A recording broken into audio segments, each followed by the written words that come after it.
Hello, and welcome to Back Through the Lens, where two film school friends talk about movies through the haze of nostalgia, the good, the bad, and the ones that aren't quite how we remember them. I'm your host, Rachel, and with me is my co host, Joe. It's early February, and the only thing keeping us warm this time of year is the love that's in the air. As we get ready for Hallmark's most notorious holiday, we plan and prep our ways to show each other how much we care. And there's no better way than a date night watching a good old-fashioned romantic comedy.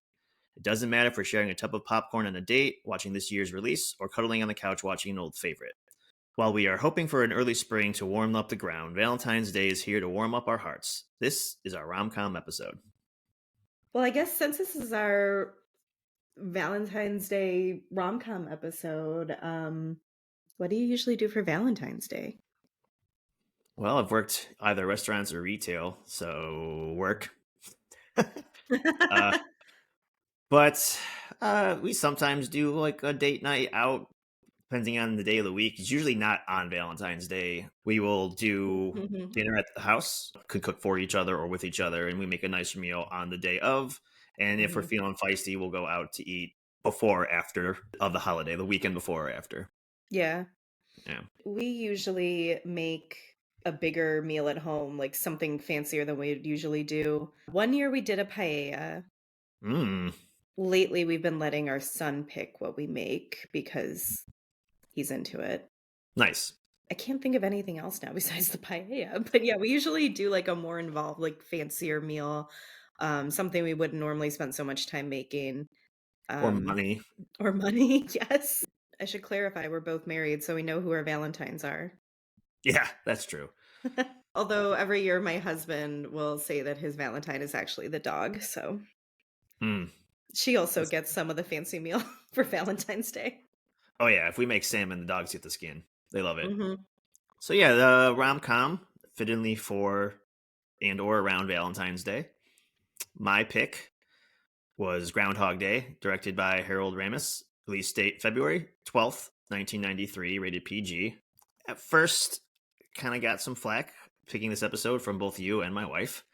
And I will defend my pick as we go on, but when watching it, I maybe didn't remember it as well as I thought I did. And maybe not the strongest rom com pick, but in my defense, there's not a lot of rom coms I like own and watch and have fond memories of. I watch plenty of rom coms; they come out all the time, but not ones that I will associate with myself. And then your pick is one I was excited for, and I couldn't pick it because you already picked it. So here we are. And I'm a sucker for a good theme. The other holiday in February is Groundhog's Day, so I took it very literal. If you've never seen Groundhog's Day before, though, let me give you a little rundown. When a cynical weatherman, Phil Connor, goes to Punxsutawney to cover the nation's most famous weather reporter, Phil the Groundhog, the groundhog, determines if there will be 6 more weeks of winter or spring. Phil, the man, thinks of himself as better than the small town and all the people in it, and it's a nightmare just to be there and covering this event. So, however, upon waking up the next day, he finds out that the real nightmare is reliving that day over and over and over again and again and again.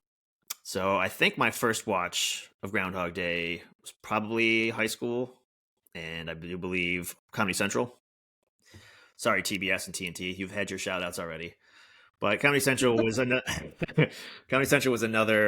nicer cable channel that at the time played a lot of old school stand up and movies like this. And I'm pretty sure it was like a snow day, which we got like once every 5 years back in the day. And I just remember being on the couch in my pajamas.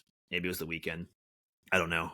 But watching for the first time on Comedy Central and, already aware of Bill Murray. We already talked about him once this season and was surprised I've never seen this movie before. And I really enjoyed it. I thought Bill Murray does a really good job. He kind of shines a little bit in this film, a little bit more range than his normal comedy. Still kind of in the same vein, but as the movie progresses, his style kind of changes and he shows a little more depth of character than we normally see from the actor. More so than Ghostbusters 2, I would say. Yeah. Um, I did not see Groundhog Day until I was older, probably high school, maybe college, when I was really getting into movies and kind of doing that thing that probably a lot of us have done where you're like, "Oh my gosh, I have to see like all these movies that everyone always talks about." And I'm willing to bet I watched this because it was on the IMDb top 250. Again, I mean, it was just one of those like comedies a lot of people really liked. I was like, "Well, I've never seen that, so I might as well check that one out." But I had only seen it once. So this rewatch, I did not remember a lot aside from Mm. the basic premise. Yeah, I had bought the DVD in my middle 20s or whenever, you're living by yourself now and you're starting to own things. And probably one of my favorite Bill Murray movies. And as an idiot, I will typically watch it every year this time of year just because, again, of the secondary holiday in February, Groundhog Day. And I think it's just funny that there's a movie about this silly holiday. Would you say you watch Groundhog Day over and over and over again? Let's do the movie. Let's go through it. Yes. All right. We open on a familiar face, Mr. Bill Murray. As Rachel mentioned, we saw him earlier this season in Ghostbusters 2. Yeah, he's only familiar because of Ghostbusters 2, not for any other reason. Familiar to this podcast, Okay, Ghostbusters 2. We're, there we're we keeping go. it in our universe, okay? Mhm. We see Bill Murray as Phil. He is a local weatherman. He's doing the green screen thing, predicting the weather for the upcoming weekend and 5-day forecasts and whatnot. He sits down with the news anchor and explains that he won't be here for the 5 o'clock show because he is going to go to Puxatawny to cover Phil the groundhog. This will probably get confusing as we talk throughout the movie. We're going to have to go between groundhog and man. Yeah, I I forgot that Bill Murray's character was named Phil. Like, that's how long ago I saw this, and like I said, I had only seen it once before, and obviously, I had no problem keeping them apart while watching the movie, but I did think about how confusing it would be when we discussed this, that his name is Mm-hmm. also Phil. Yeah. Probably shouldn't be an issue most of the times, but they do share a couple scenes together. Right. Yeah. So anyway, Phil, Connor, the man, the weatherman, he is going to Puxatawny to cover Phil, the groundhog, reports on whether there'll be an early spring or not. When he's off camera, we see that he hates covering this story particularly, and I think that he wants to move on to bigger, better things. Maybe still be a weatherman, but I feel on a bigger channel, maybe a nationwide channel. And he's, as Bill Murray does well, he's very snarky and sort of negative. He kind of pokes fun at Larry, played by Chris Elliott, the van driver. We get introduced to Rita. She's the new producer of, I don't know if it's just Phil's segment or the show in general. And she's in front of the blue screen with the blue shirt, and she's just a floating head and hands, and she's entertaining herself. We get the impression she's very quaint and silly. I don't want to say naive, but she has this very, how would you describe it, Rachel? I mean, This, I did get a little bit of naive when I was watching her play around with that thing as if she had never seen a green screen. She's obviously, as we see throughout the movie, she's smart. She has good instincts. It's not like she's bad at her job, but I think that introduction to her makes her seem maybe a little sillier than she actually is. I did want to point out the Pittsburgh setting. Forgot that they're from Pittsburgh in this movie, which I mean, it makes sense, right? Because they have to drive up to Puxatawny. That's the closest big city. As someone who lived outside Pittsburgh for about 6 years, it was nice to see the skyline, and I always like a good Rust Belt setting. I feel like we yeah. never really get our shout outs in movies unless it's like Chicago. Like maybe that's like the best we can get sometimes. According to IMDb, this was actually filmed in Illinois though, so the people of Puxatawny were really upset and disappointed and would not let them use the real Phil the groundhog. Yeah, he's kind of a, local hero, I suppose. And apparently, we're supposed to be led to believe that this is the same Phil groundhog. He's like 187 years old, apparently. We all know it's Wow. not. Yeah, According to legend, it's the same groundhog I every see. year. Yeah.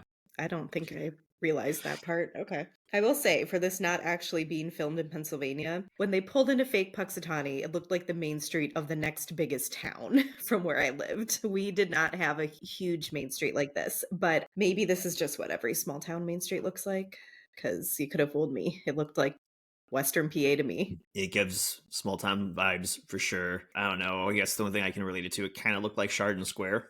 I guess I didn't pick up on that. Yeah, maybe. I think we were an hour from Puxatawny. I looked into it once because I thought it would be fun to go, and then my husband was like, "It's cold. Why do I go wanna go watch a groundhog on, like, a work day?" Right, yeah. It's early in the morning. They Yeah, wake it them up. is. Mhm. Yep. So they are in the town square. And they all get out of the van, and Phil, he's complaining. He stayed in this hotel before because he's done this report before, and he doesn't like the hotel. He says it has bed bugs, and he just makes all these complaints. And Rita, who did we mention it's Andy McDowell? I don't know if I did or not. Rita, being a good producer, already knows Phil hates this hotel and gets him a B&B. Her and Larry, presumably, are staying at the place Phil does not like. Um, Bill Murray does likable jerk very well. Mhm. He has charm and charisma, but it's always about his tone. He's always negative, but he'll give people backhanded compliments. He'll raise his voice at the end, almost like he's asking a question, but Mhm. that's the compliment part of the backhand. And it's always so quick too that I catch new lines when I watch this movie or any like good Bill Murray performance because he's so quick with it. Kind of reminds me a little bit of like Paul Rudd, or I should Mhm. say Paul Rudd reminds me of Bill Murray in that aspect. But Paul Rudd, famously not an asshole. Right. But he does the delivery Mhm. similar. I could see that. Maybe even like a Vince Vaughn too. Sometimes when he plays meaner characters, he kind of reminds me of like a more scruffier Bill Murray. Well, speaking of him being a likable jerk, I don't know how likable he is at this point in the movie. The first day, well, his first Groundhog Day, I guess, the Hmm. actual Groundhog Day, when he gets up in the morning, he goes downstairs to have breakfast at the B&B, and the owner is this little old lady, Mrs. Lancaster, I think, Hmm. and he's already giving her a hard time because they don't have espresso, they just have regular coffee, Yeah. which I will tell you, as someone who has lived in small town PA, extremely small town PA, they have espresso there. There's a coffee shop I walked to every weekend when we lived there, and they certainly had espresso. Well, maybe they didn't in 1991. I don't know. I don't But know. mostly it's just to play up where he's too big for his britches. And I mean, there's a few times I don't know if he jokingly calls himself this or not, but he refers to himself as the talent. Mhm. He definitely thinks he's a little bit a bigger star than a local weatherman. Not that that's a bad gig, Yes. but he definitely thinks he's this famous person. And they keep driving that joke that he's a big guy, he's a big fish in this really small pond right now. Mhm, mhm. And it's just to play up that he really hates being here. He wants to be in the big city. In that same scene too, I love when Mrs. Lancaster asks about the weather, just making small talk, and he just gives a full on report as if he was still in front of Mhm. the green screen. It's kind of dickish, but it's fucking funny. Yeah.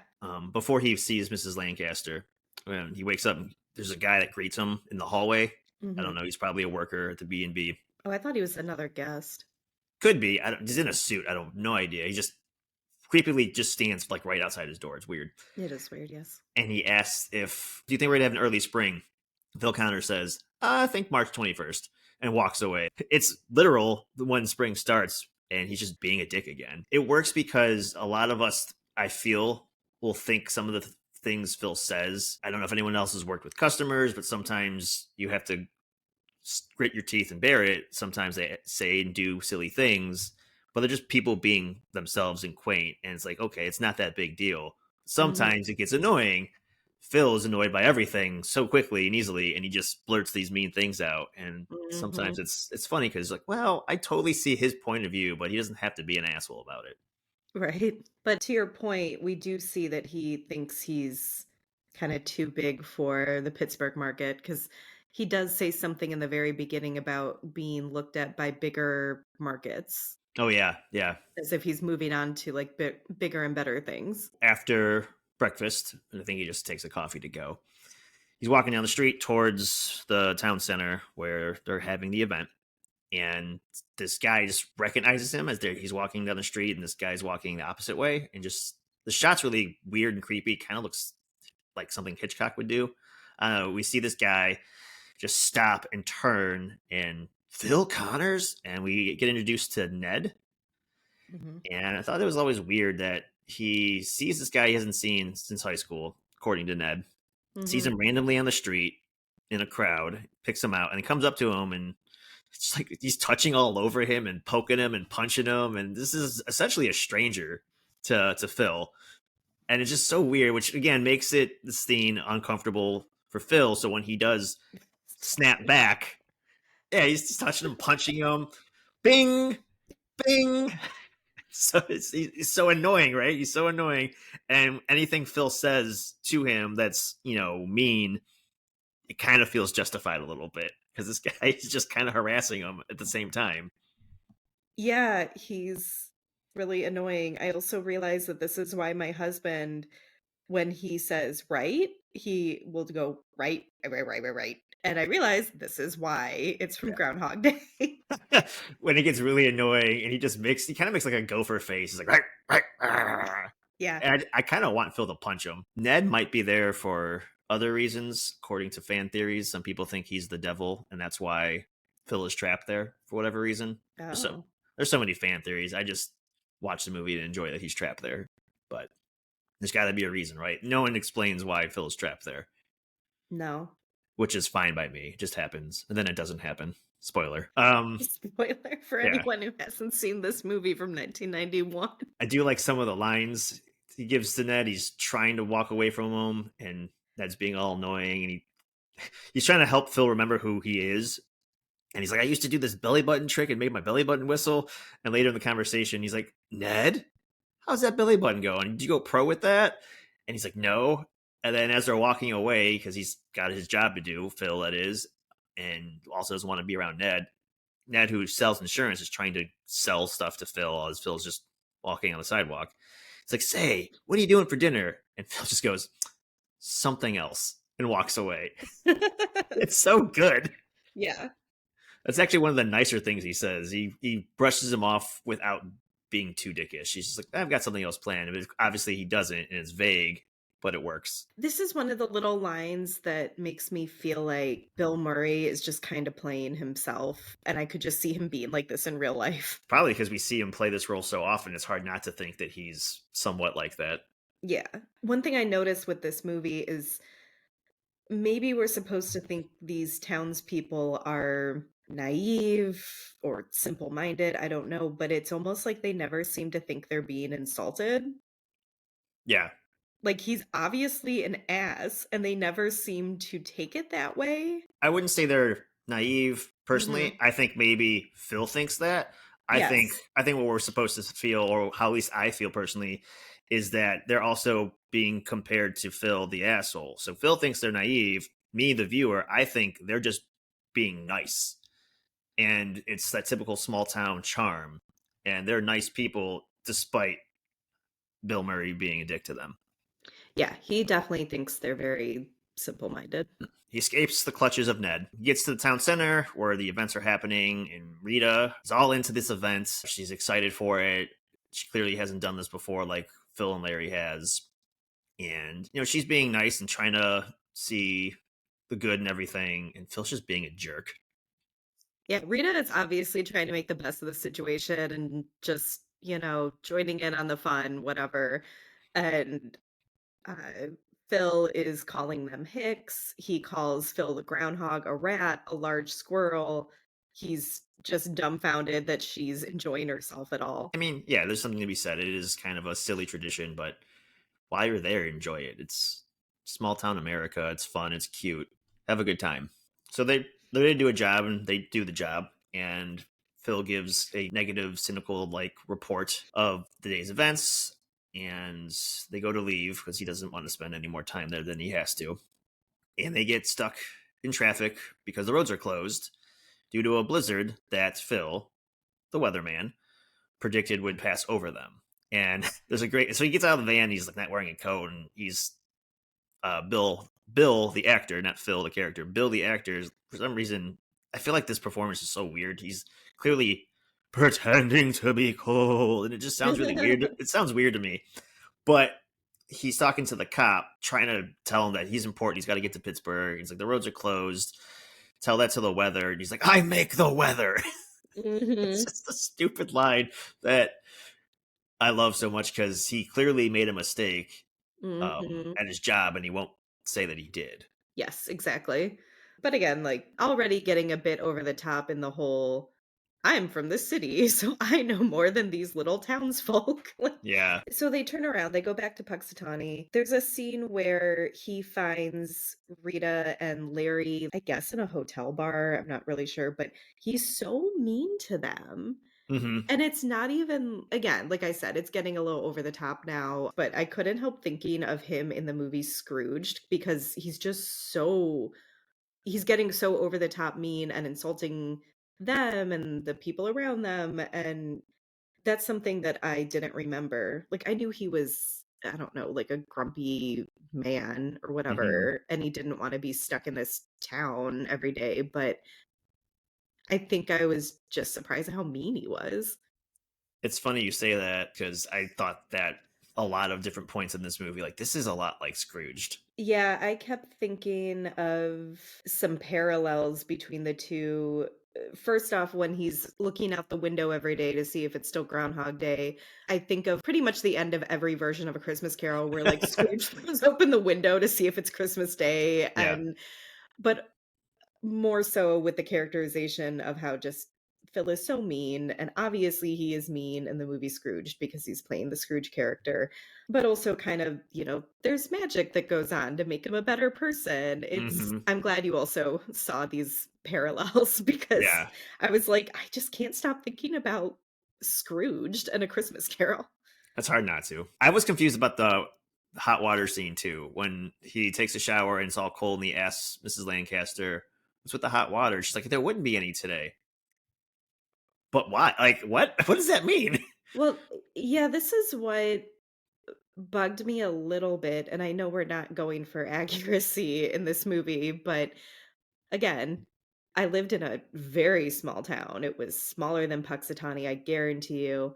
Um, we had modern amenities like hot water. I feel like the issues they're having with this town generally, like you don't have espresso, you don't have hot water, whatever.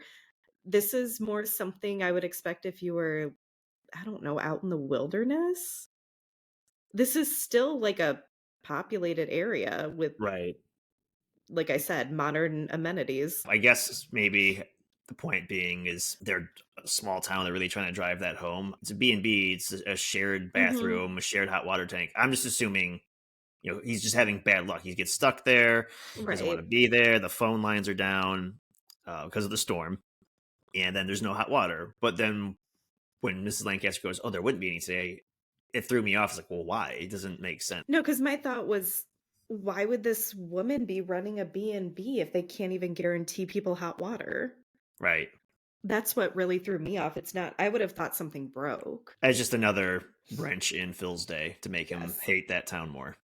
Yeah, we're just gonna make Phil angrier and Yeah. angrier. He blew off Rita and Larry, like you said. They were hanging out, going to dinner, and he's like, "Nope, I'm just gonna go to bed." He hates the place so much, he's gonna go to bed.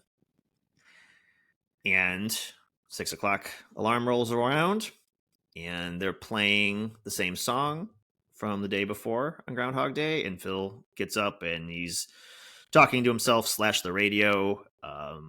Makes comments like, "Hey boys, you're playing yesterday's tape," insinuating that the small town radio station is messing up, because of course they would. Phil, the professional, would never do that. Right. And it's the same spiel they gave yesterday about Groundhog Day. You're gonna go see the groundhog. It's cold out there. Phil even has some of the lines, regurgitated, and he's copying them because he remembered it from yesterday. He looks out his window like Scrooge does, and it's the same nice weather. The blizzard is gone. The same truck is making that right hand turn. The same people are walking on the sidewalk.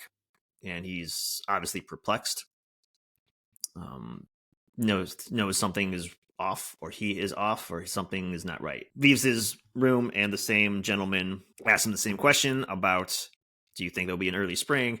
He like physically assaults him. He like grabs him by the collar, throws him against the wall. And this is a heavier set gentleman, and line's mean, but I laughed anyway. He's like, "Don't mess with me, pork chop."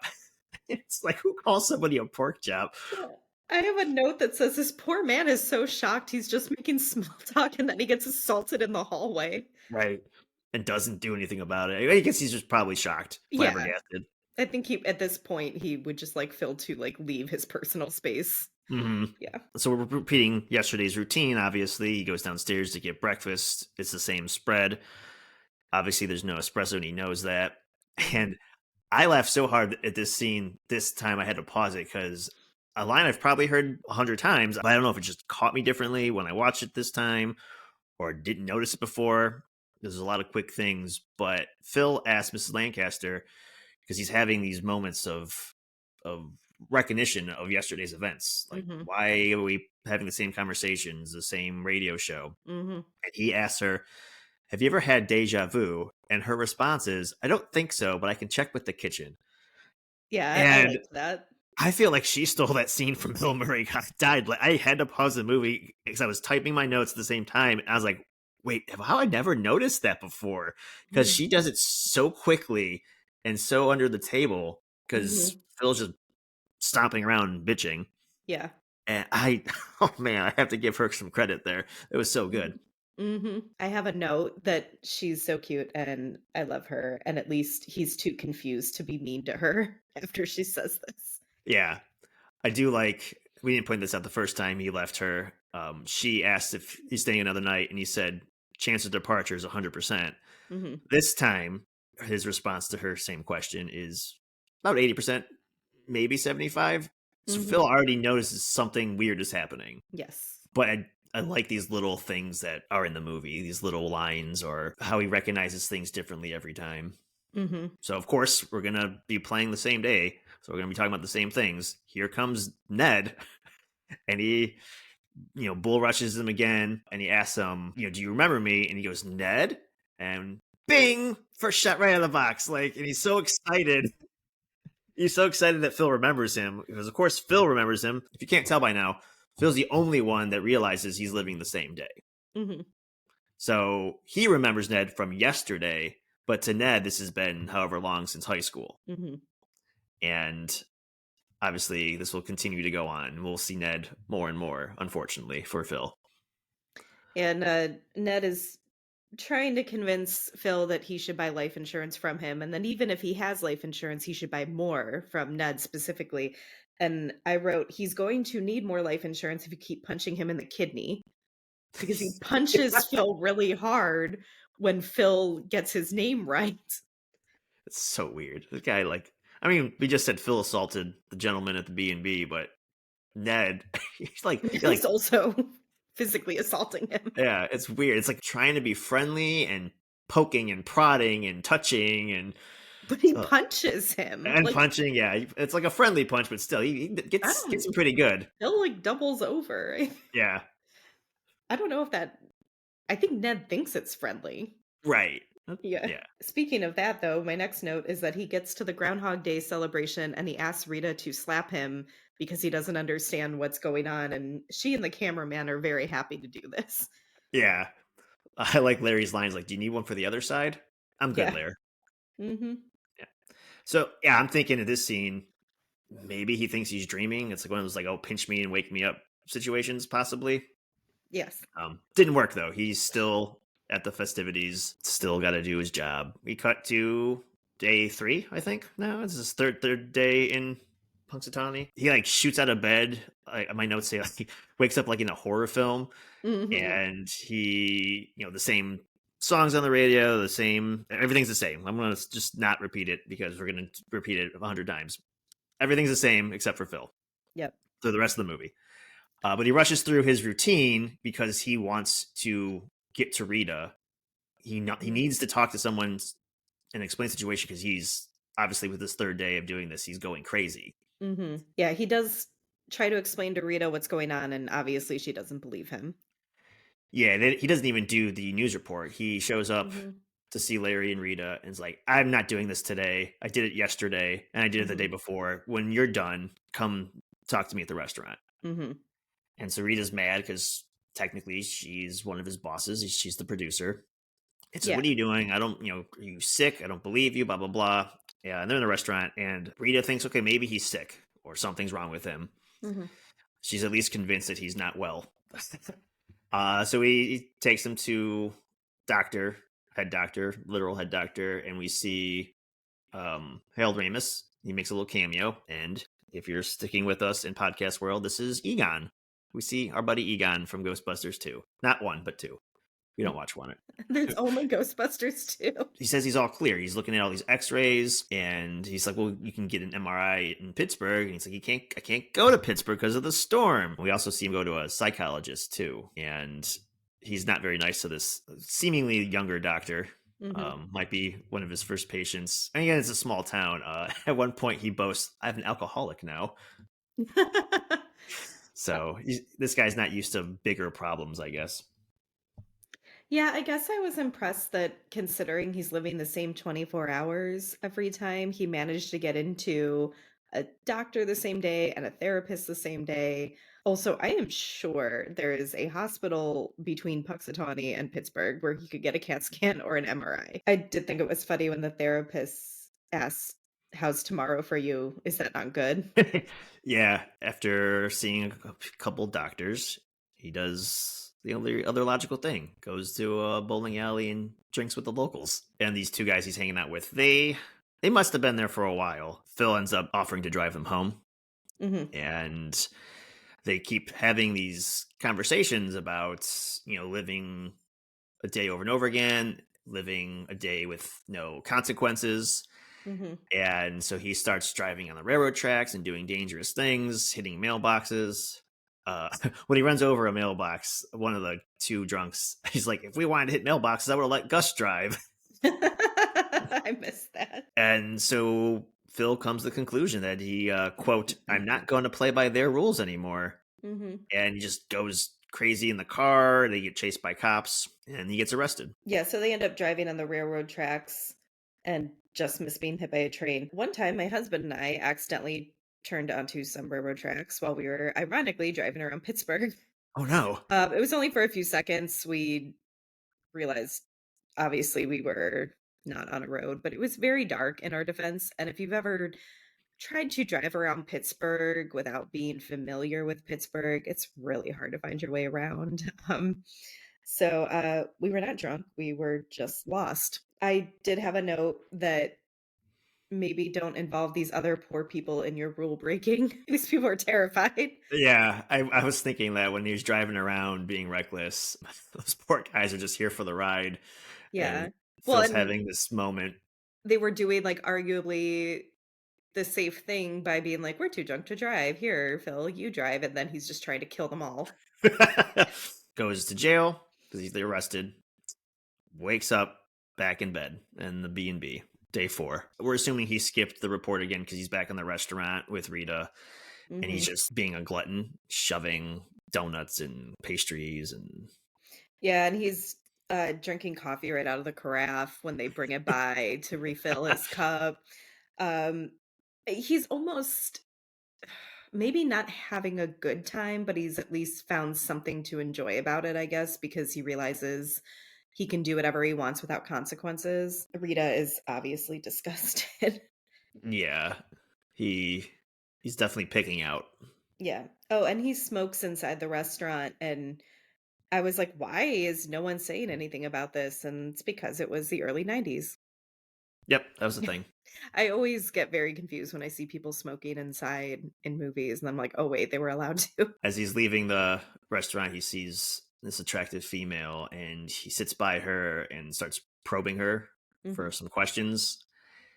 And we're like, oh no, he's just going to use this and be Mhm. creepy and sleazeball. Yeah. And he does. Yes. Yeah. Yeah, the next day, he uses everything he learned about this girl, Nancy, to convince her that they're, like, old high school friends. They end up going on a date and they go back to either her place or his place, doesn't matter. And so he used that info to get close to her. And as they're, you know, getting cozy and beyond, he says Rita instead of Nancy Twice. twice.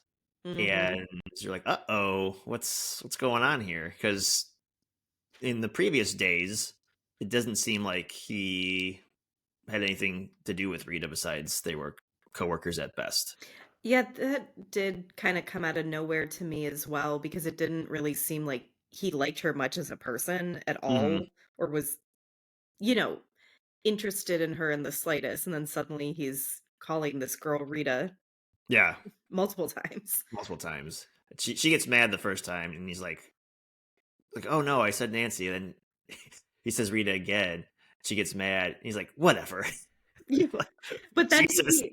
he convinces her that he wants to get married, Yeah, yeah, because he knows it's not going to happen. which again, like, this isn't a long time for anyone else except him, so I'm just always a little surprised at I don't know, because she's like, "Yeah, that sounds great," and she's really excited about it. She's known him for 24 hours. Not even, Not really. even, yeah. Yeah. I think it was just a line to, further cement them sleeping together, and also to distract Mhm. that he keeps calling her the wrong name. Yeah, I mean, yes, he's trying to Yeah. distract her specifically, yeah. Um, I did think it was really funny in one of the later repeat days, Phil's going to a theater with some new girl, they're dressed in character to go see a Western, I think? I would imagine, yeah. Yeah, and Nancy walks past them. Phil says hi to her. And he calls her by her name. He says, "Hi, Nancy." She has no idea who he is, and she acts very like, disgusted or Hmm. whatever. Like, who's this guy talking to me? And Phil says, "Oh, that's my old fiance." She acts like she doesn't even remember me. Yeah, that's a good line. Yep.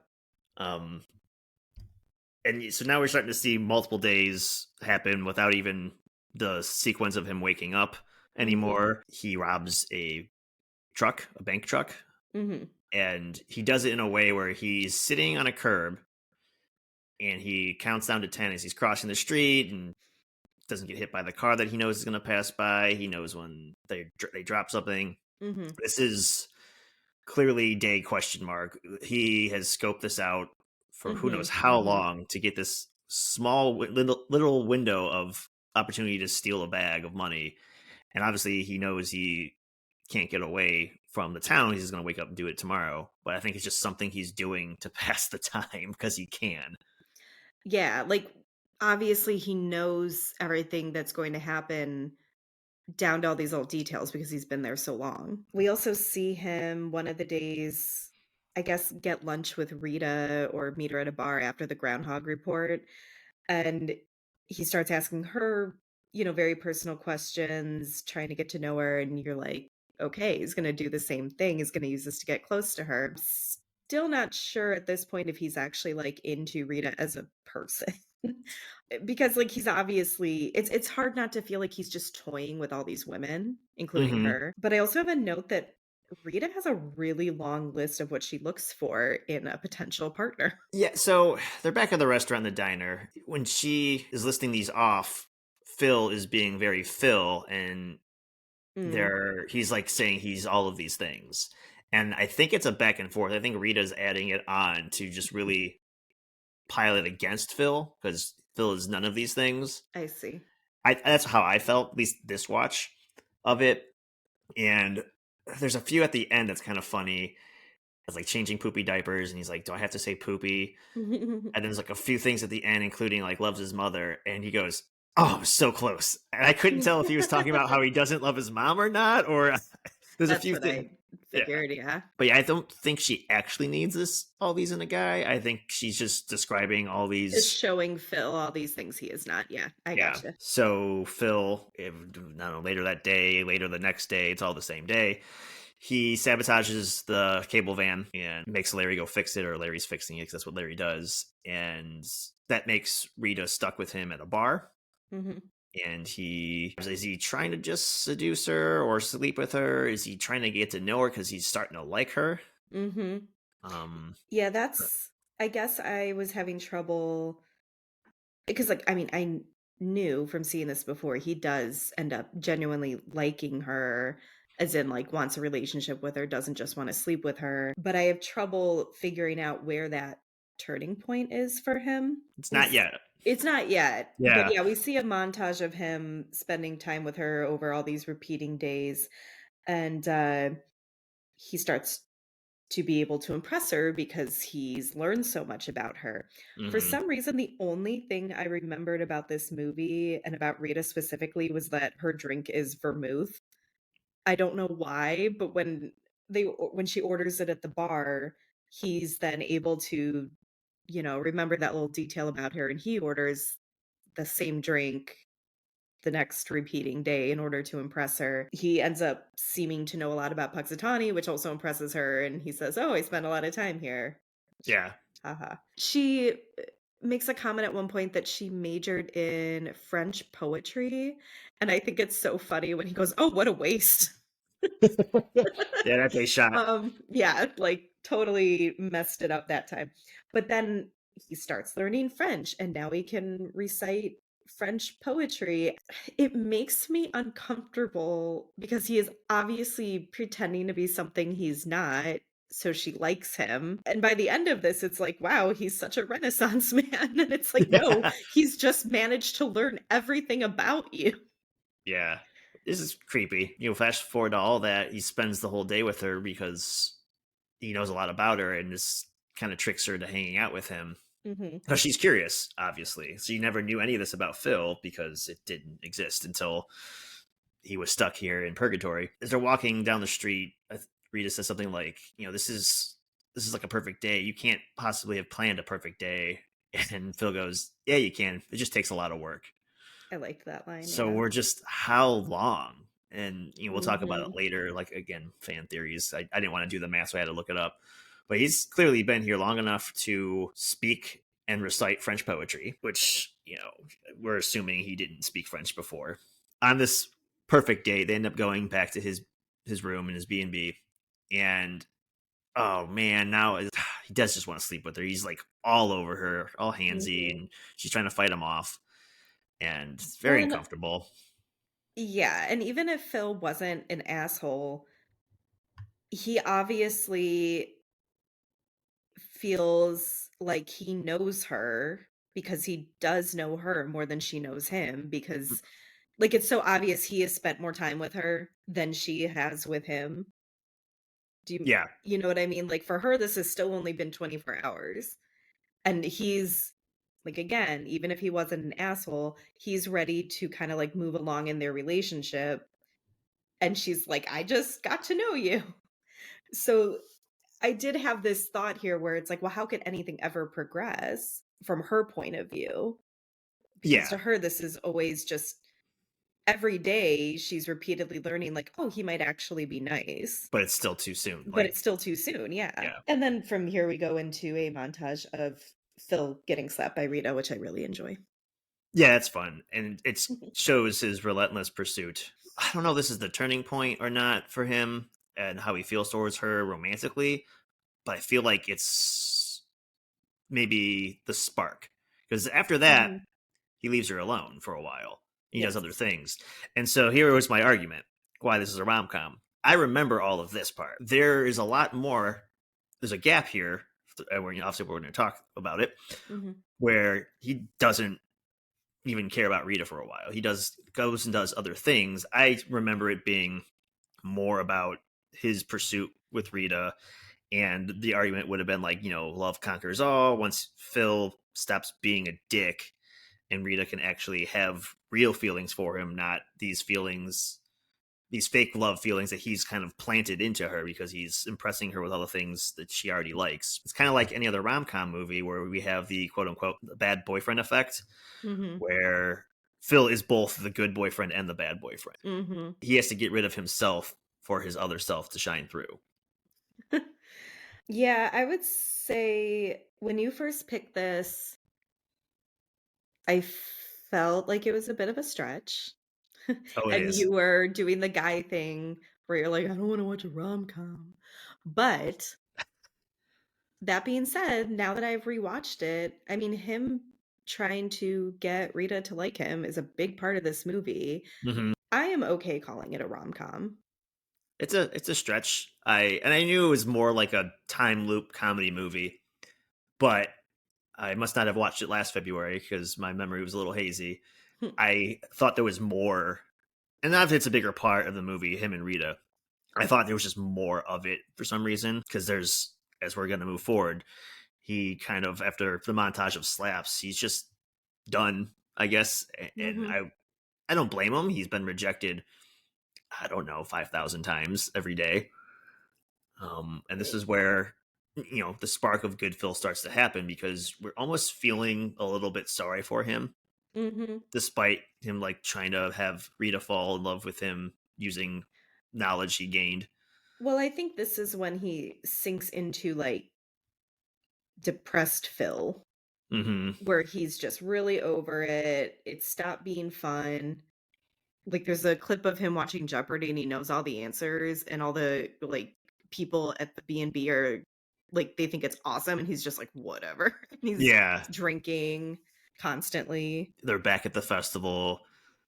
He doesn't have any sarcasm left. Seeing Bill Murray without sarcasm just made me sad. He's back to being very mean to Rita and Larry, and he says something like, "All these people are waiting to worship a rat." So yeah, he's being mean, like you said, more than normal. This is like not playful mean. This is, Yeah, he's, like, not even trying to do his job or anything. yeah. Like, yeah. He says some sort of like line about the groundhog has to be stopped because all these people are worshiping it. And he's like kind of going off the deep end. Again, understandably so. He's living the same day. And maybe potentially got it into his head. I felt that the groundhog's the reason that Maybe. Like, this day yeah. keeps repeating, because he says, like, the groundhog has to be stopped. Yeah, he has to be stopped. And Rita's concerned. Like I said, he's meaner than normal. He's mean without the playfulness. Phil kidnaps Phil.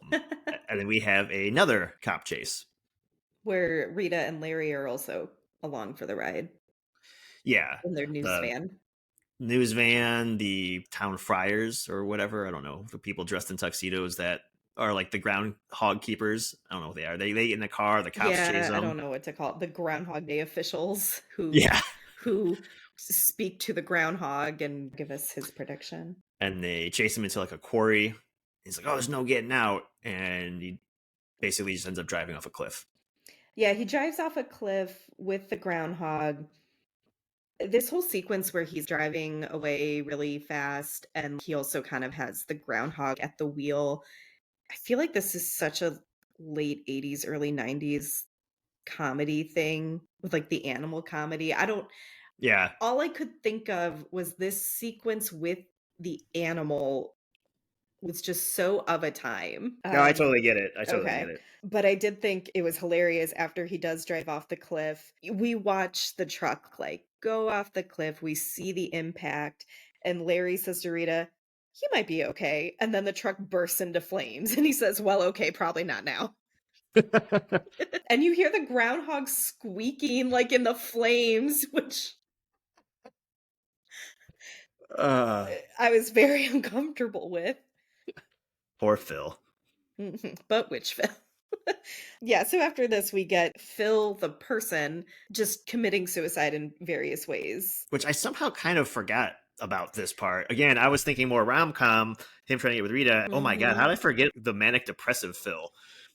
Yeah, especially the scene where there's a really brief scene where, like, Rita and Larry have to go identify his body in the morgue, and we see his dead body, and I was like, "Gosh, this got dark." Yeah, But, so he's romantic. yeah, I know, right? He's still waking up the next day, though.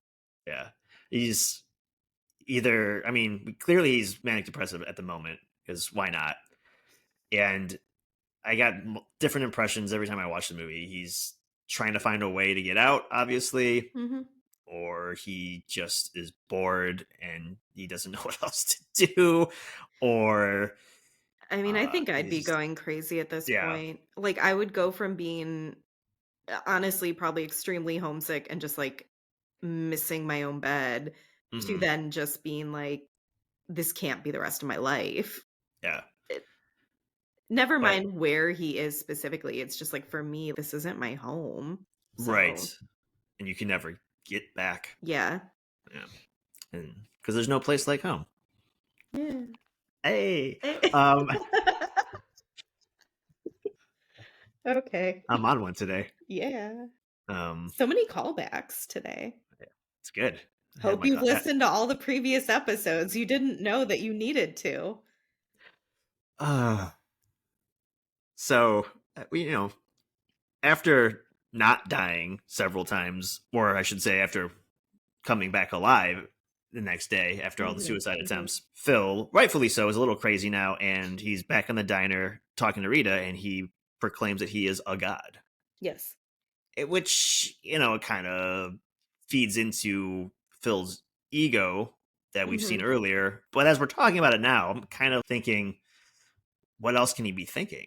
Like Yeah, he because he literally can't die. he can't It's die. like He's he's immortal. yeah, Yeah. so it makes sense. And And, also, my argument too is that he's just cracking up at this point too, oh because yeah, I sympathize with him a bit in this scene. in his pursuit to explain and convince Rita of this problem, whether he's convincing her he's a god or not. So he's like going through the restaurant and telling everyone's backstories, and she even starts pointing to other people, thinking that Phil has set all this up, right? He's he's up to no good, so she'll point to a random guest that he doesn't point to, and he knows all their stories too because he's just Right. been here forever. And she says, how are you doing this? And it's of course a reference to him thinking he is a god. Mm-hmm. And he says that maybe God isn't omnipotent, maybe he's just been around long enough. And that was like a Ned punch to the kidney right there. She's like, "Ooh, God, Yeah. like you feel so bad for him. How long has he been here? Yeah. Like he knows every little person's everything." Yes. Yeah, it's very scary. There's a point where he ends up back in his hotel room with Rita, and it sounds like he's been stuck there for about 6 months. Yeah, they're doing the card hat trick thing, and she's bad at throwing cards into a hat. He's nailing every shot, and she asks him something about how long does it take to be good at this, and he says at least 6 months, 5 times a day. Mm-hmm. So there's some painting of time here. There's something that she says during this scene, I assume putting some sort of positive spin on it or attempting to. And he says, "Gosh, you're really an upbeat lady." Yeah, And but that's such a corny line, and he says it in a way that I'm not sure if he's making fun of her or not. You could take it that he's making fun of her. I took it as that, Okay. but But you know, again, like, is he genuinely into her? Like, this is why it's so hard for me to read his interest in her. mhm, Pretty much until the very end. yeah, I think he's starting to like Rita for Rita. Mhm. And before it was clearly maybe lust over love, possibly. Sure. And now he's hanging out with her. He needs someone to be there with him. He needs someone to believe that he's doing this. He's not crazy. He's looking Mhm. for a Mhm. companion more than anything, I think. Mhm. And he Probably. sees that in her, maybe because he spent so much time getting to know her to, previously the lust over love thing. So I think we're kind of like neutral ground right now. Okay. I think he's liking her as a person, but not romantically yet. Like not for real romantically. Mhm. That's the vibe I get. I mean, anyone could put their spin on it, I guess, because Yeah. it's. I think that's how the movie works. It's different points of view of Phil from the viewer kind of makes the movie Yeah. fun. After they spend almost a full day together with Rita and tells her that she means a lot to him, saying she's a good natured person, and he is starting to kind of admit he's kind of a jerk. Mhm. And this is probably the turning point for Phil in character arc. Yeah. This leads to a scene that I thought was really sweet where he and Rita try to stay up all night to see what happens at 6 a.m. I guess within this 24-hour period, he's managed to convince her that something's going on. And while Rita falls asleep, he does admit to how much he likes her. So I guess this is our, for sure, turning point. Yeah, I feel bad because she opens her eyes like, "Oh, I'm sorry, were you saying something?" I did genuinely feel bad for him when he woke up the next day and she was gone. So new outlook on his life, his 24 hours life. He's the one that has time in the world. Everyone else is now repeating the day and they don't know it. He's Yeah. taking this knowledge to learn new trades and new skills. You see him reading, um, just reading more in general. He's enjoying himself. He connects with this older homeless guy, Mhm. which we've seen obviously multiple times already. The movie right before Ned Mhm. is entered on the street, we see him passing this guy and not giving him any change. One day he gives him a bunch of money, and later on, as he's just walking about, he sees him like against a brick wall or something. Like looks like he's having a heart attack or something like that, and he brings him to the hospital, and he has passed. And Mhm. this like sets Phil off. He gets mad. He storms back there. He wants to see the old guy. He wants to see the guy's chart for whatever reason. Mhm. Um, Well, he wants to see the chart because if he knows what he died from, he thinks he could save him the next day. that makes sense. Yeah, Yeah, and the yeah, nurse keeps telling him, like, it's just old age, it's not necessarily a specific thing, whatever. However, I mean, he was an old man living on the street in the cold. I'm yeah. sure that had something to do with it. Yeah, this sequence, I don't know, it almost felt like things went from 0 to 60 where he's just starting to be, like, not an asshole, and now suddenly he's literally trying to save this man's life. Like, we see him at some point doing CPR when this man is, like, unresponsive on the street one night. There are other times where he manages to get the guy to a restaurant to eat dinner and like warm up. But it's like, okay, so you're just gonna do this every night now? Because it's like a lot. It is a Like lot, and mentally and emotionally, that's a lot. yeah, and I don't know if it's a selfless act or a selfish act because I feel like he's starting to care about these people, and he doesn't want this guy to just randomly die for whatever reason. Yeah. But Yeah. maybe on the selfish side, maybe if he could save him, he could save himself. Sure. Like there's like kidnapping and killing the groundhog. Maybe if I save this old man, there's got to be something to get out of here, right? Right. We see some other little gestures he starts doing, like, he's really nice to Rita and Larry. He brought them coffee one time for the Groundhog Day report, carries Larry's camera for him. He also starts learning piano. I also have a note he started learning Italian. Is that correct? I don't remember Probably. this. Eh. I mean, obviously he learned French enough to, like, impress Rita with the poetry, and he saves some old ladies when they get a flat tire because he knows they're gonna get a flat tire. He just does little nice odd job things around the town. I forgot when he obviously has, like, started stepping up his Groundhog Day coverage and, like, starts taking it more seriously to the point where there's one report they do where he's, like, surrounded by the officials and the groundhog, and he starts quoting Chekhov.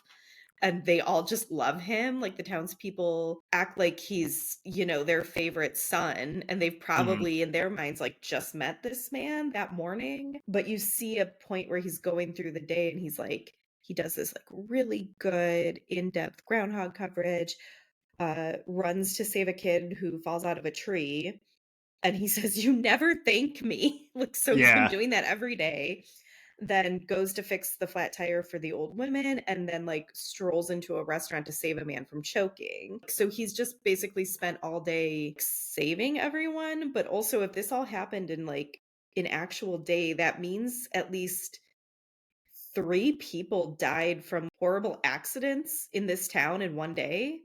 Because you have, like, the boy falling out of the tree, the man choking at the restaurant, and then the old homeless man. yeah. I don't know if they would all die, but they would be. The kid would definitely be hurt, maybe a broken arm. The whole fact that he's doing all these nice things, all these people, though. Yes, that is the point. Yeah. So after he saves the guy from choking, which is one of the Mhm. groundhog keeper guys, Buster, I think his name Oh, is. okay. I didn't catch Um, that. but they're having this party that they do every year or fulfill every day. This post groundhog. Yeah, there's a lot of partying going on in this town. Mhm. It's post Groundhog Day celebration, and everyone knows him. Which, as a movie viewer this time, I was impressed with because to them it's one day. He knows everybody because he's done his homework. Mhm. But the fact that he's gone around and all these people know him, like that's a lot of ground to cover. Yeah, they all love Phil so much, and you get the impression like they've known him forever, but that's not the case at all for them. Right. or it shouldn't be. Or yeah, it shouldn't be. You see that Phil has ingratiated himself to this entire town really, but in a way that would make sense for someone who has lived there 6 months and, like, Yeah. really attempt to get to know everyone. I mean, he must have really hustled in that he, 24 he hours. had to have. He had to have. I have a silly note. I don't know if I've noticed this before, but I put, "Oh my god, is that a young Michael Shannon?" And then for his wedding gift, he gets WrestleMania tickets. Yeah.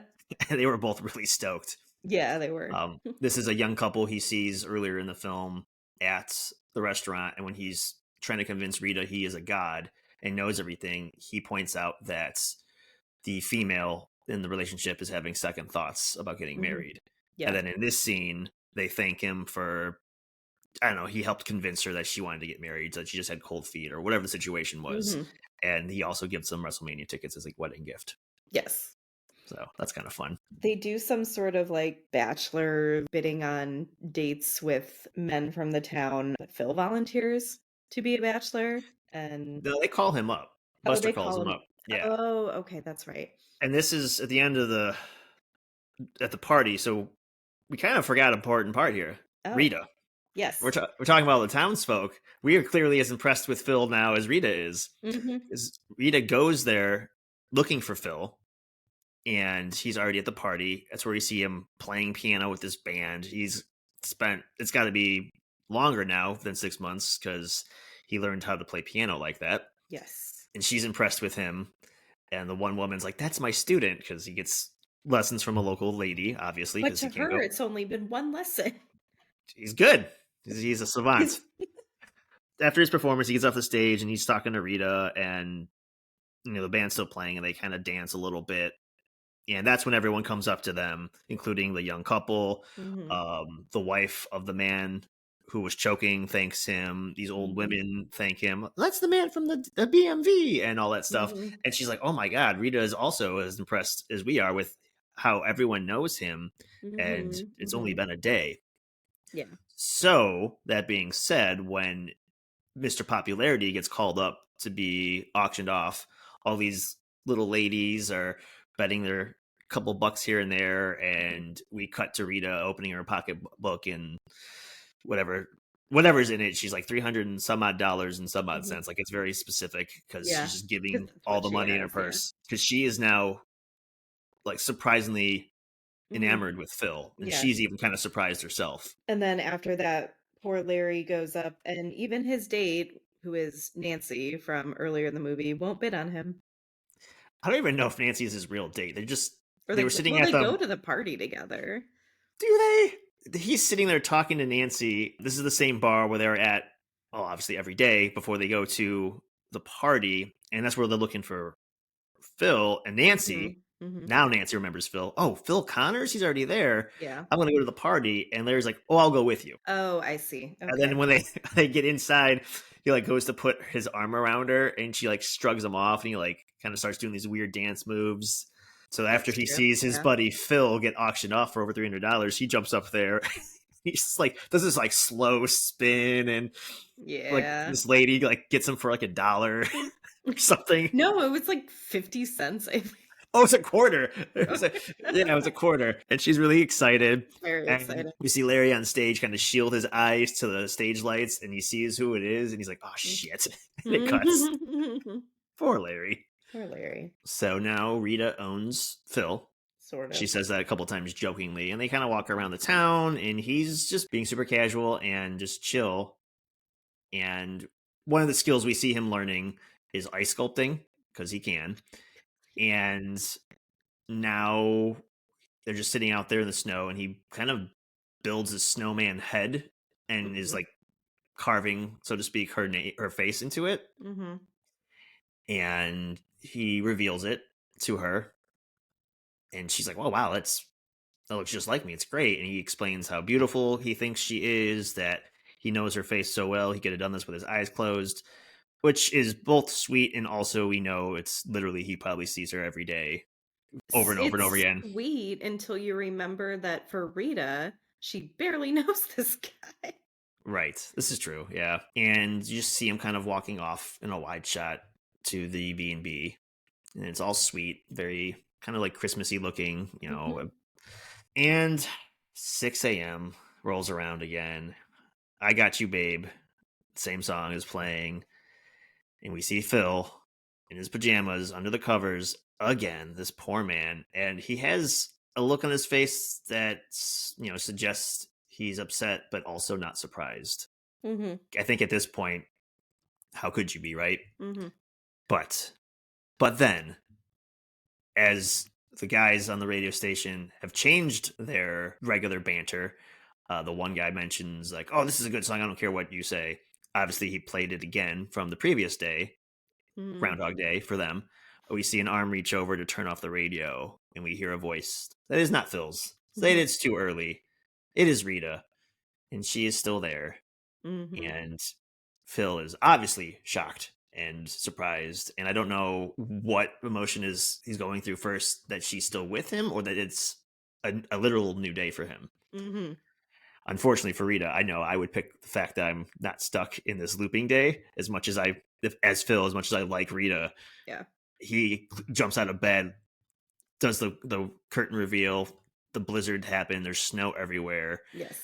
He says the line, "Tomorrow finally happened today. Today is tomorrow," or something like that. I think he like pinches her or something. Yeah, he pinches her arm to make sure she's real, and I kind of felt bad for her because he does that, and then he goes, "You're still here." And we understand why he's saying that, but to her, it's almost like, "Oh, you're still here?" In an insulting kind of way, because you could tell she's like, "You told me you wanted me to stay." Hmm. I don't think it's insulting. I think it's more surprise, not for the fact we know it's surprise for Phil, Mhm. because her response is something like, "Well, where else would I be? You asked me to stay, so I stayed. Plus, Mhm. I bought you." Like she keeps Oh, doing that yeah. joke. So I don't think Mhm. she's insulted. I think because of the Phil she knows from yesterday, even though she got impressed with him, how the day started, that Phil probably wouldn't have thought that even if he had a chance with Rita, if she would have stayed the night. Mhm. So I don't think, in my opinion, I don't think it was insulting what Phil said. I think she just thinks he's shocked that she didn't go anywhere, that she didn't leave him. Mhm. Um, and that's the end. Love, Oh, presumably true love, broke the loop. I do wanna make one point, though, at the very end, he tells her they should live there because it's so beautiful, covered in Yeah. snow. Yeah, that's a good point because he literally has lived there for what the internet has said is maybe 10,000 days. Oh my gosh.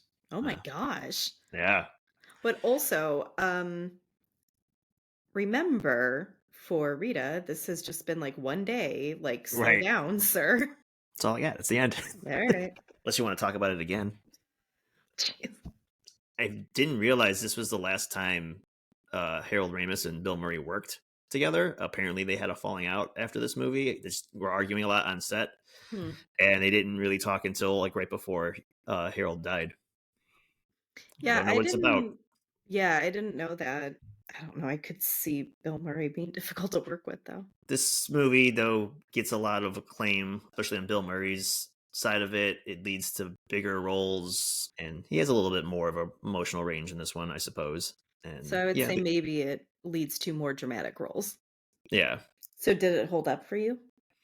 Yes, it held up. Ironically enough, like I said, I've watched this at least every other February. The fact that I had to pause to, you know, hear the movie because I'm laughing too hard. I think just the fact that these lines that I've probably heard 100 times are either catching me differently or I just never realized what they were saying before. Yeah, I enjoyed it. I also enjoyed it as a rom-com. I think that I stand by your rom-com argument. Heck yeah, gold star for the day. Yeah. All right, well, let's take a break and we'll talk about your rom com. All right.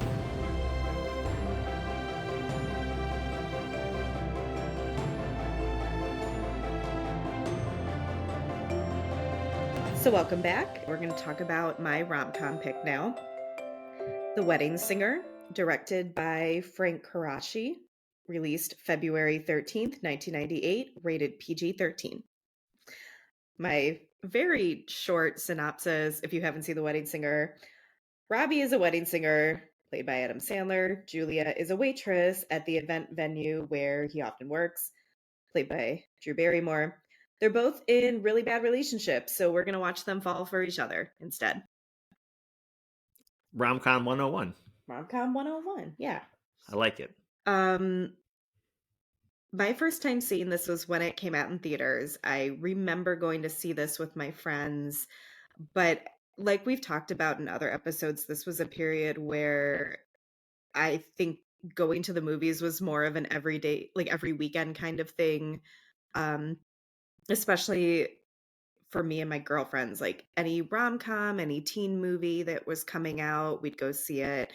Um, I also remember that this was a time where Adam Sandler was very popular because he had that streak of Billy Madison, Happy Gilmore, The Waterboy. And I remember kind of being surprised that Adam Sandler was just playing like a regular person in this movie.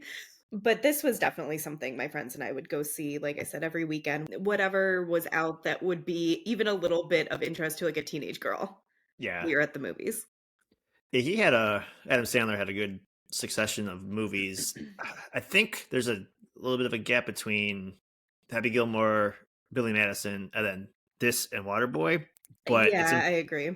yeah, but it's impressive that you know Billy Madison, Happy Gilmore were either the same year or back to back years. Hmm. But looking this up last night when watching it, this came out the same year as Waterboy, and then something else he did that year, maybe Huh. not as big, but yeah, he had like 3 movies in one year come out, and 2 of them were starring him, and they were both huge successes. Hmm. My first time seeing it, I don't think I saw this one in theaters. I know I saw Waterboy in theaters. I definitely got it like right away at Blockbuster when it was available to be rented, Hmm. and we probably in vain of you and your girlfriends going to see it at the theater, I probably had my friends over. We rented it, made like a night of it, like a stay over or something, one of our houses, and play video games and eat pizza and watch a comedy. But not a rom-com. That's comedy's a comedy, There you go. and also Adam Sandler's huge, and everyone loved Adam Yeah. Sandler. That is this time period, as you said. Yes. We actually just started this podcast so I could broaden Joe's horizons. Well, you picked a really good Adam Sandler movie that I own on DVD. But I did get you to watch You've Got Mail. You did. Um, Oh wait, we real quick. Oh, yes. Speaking of You've Got Mail, Yeah. Mr. Hanks and Miss Ryan, we've talked about in that episode. They were in 3 movies together, kind of a modern classic couple. Mhm. Sandler and Barrymore did 3 rom-coms together. This one, 50 50 First First Dates, Dates. What's the and other one I've one? never heard of before. But they're there together. Or I Wait, don't even know if it's a rom-com. They were just in 3 movies together. what's the third one? It is called Blended, 2014. Okay. I assume like blended family or something. Recently divorced mom and widowed dad let their friends push them into a blind date. There you go. So it sounds like a rom-com to me. Yep. Watch on Netflix. Watch on Netflix. Okay. So The Wedding Singer opens. We're automatically playing upbeat 80s music. We're at a wedding reception. It's a party. Immediately, this movie is so much fun. Just Oh like yeah. we're immediately in a party. And everyone's having a great time at this wedding. Adam Sandler is the wedding singer of the title. Yeah, just like immediately as soon as it started, I was like, oh, I'm so glad I picked this movie. I said the same thing watching it last night. You start right away. It's like a blend of every good wedding you've ever been at. It's Mhm. so fun. Everyone's having a good time partying. There's a kid without pants. He knows what's up. Grandma's pinching some butts. She knows what's up. Everyone's having a good time. Setting is 1985. What a good year. Yeah. Both of us are We 1985 babies, right? correct. Yeah. Okay. Sometime during this wedding, the groom's brother comes up to give a toast, played by Steve Buscemi, who I think has a honorary cameo in like every Adam Sandler movie. Mm-hmm. Um, Adam Sandler really likes giving roles to his friends, which that's fine. I appreciate that. I do kind of have this pet peeve though, where I feel like in a lot of wedding scenes, people are always giving a speech about how they hired prostitutes with the groom, and then there's usually some sort of trans reference. Oh, the prostitutes ended up maybe like not being female. And they do this in Love Actually as well. Just a personal pet peeve. Feels like a really outdated and overdone kind of joke. But we see this speech going off the rails. Steve Buscemi's really drunk and, saying things that he should not be saying in public. Robbie, our wedding singer, cuts him off, saves the day with a really sweet speech about how we can tell how much the couple cares about each other and loves each other. And first thing we learn is that Robbie himself is getting married in a week because he mentioned that during this speech. We also see what a just very sweet, thoughtful person he is. And I feel like that's my through line for this whole movie is that Robbie and Julia are just so nice, and I just want them to be together. Yeah, that's fair. I like how he saves the day by taking the microphone and giving his speech Mhm. so much that Steve Buscemi's character, he's over there like crying into his drink. He's like, "Oh, that's a good wedding singer," like Yeah. because of the speech. He's not even singing at this point, but Yep. so yeah, it's very apparent that Robbie is romantic. He cares about love. He wants people to be together. He Mhm. wants himself to be happy in love as well. Mhm. But we also see, I guess, that he's willing to step in and do a little more than just be the wedding singer, right? Yeah, He's sort of like he will help move the reception along when needed. yeah, So after this, Robbie steps out. We see George, a member of his band, come up to do a culture club cover. And again, jokes that don't really hold up for me. George is a man in women's clothing with makeup on. They still refer to him as him and George. yes, So that's how I'm going to refer to him. But yes, first of all, I actually really enjoy George's cover of this song. And it's the 80s and you had musicians like David Bowie and like men were very much wearing makeup and weird hair and everything. And I really just I don't enjoy the crowd reaction. The crowd being kind of grossed out by the way George looks. That did not age well for me. I see what you're saying, and I don't know. Maybe it's the nostalgia of this movie. It's hard seeing movies over and over again and looking at them through older eyes. In fact, someone should make a podcast about that. But so I don't know if I got the same vibes. George is basically dressed up like George Michael at one point in his career, which, like you said, at the time, it was, at least for celebrities, it was okay to gender bend, as it Mhm. were. Well, yeah, and he's I, singing a culture club song like Boy George, yeah. obviously. Yeah, and there's a lot of jokes in this movie that are funny because it's not the 80s when the movie comes out. So Mm, we learn later in life that George Michael was, he comes out as gay, and I don't mhm, think he was at the time. And there's things like that. There are setups to jokes that they don't deliver to in the film because real life delivers the punchline later. mhm, I just kind of got the vibe that George is kind of awkward, but maybe because of the people around him. mhm. I think I probably thought it was funnier as a kid, maybe, but I didn't get as negative vibe from it as you might have, but I also wasn't thinking of it in that way either.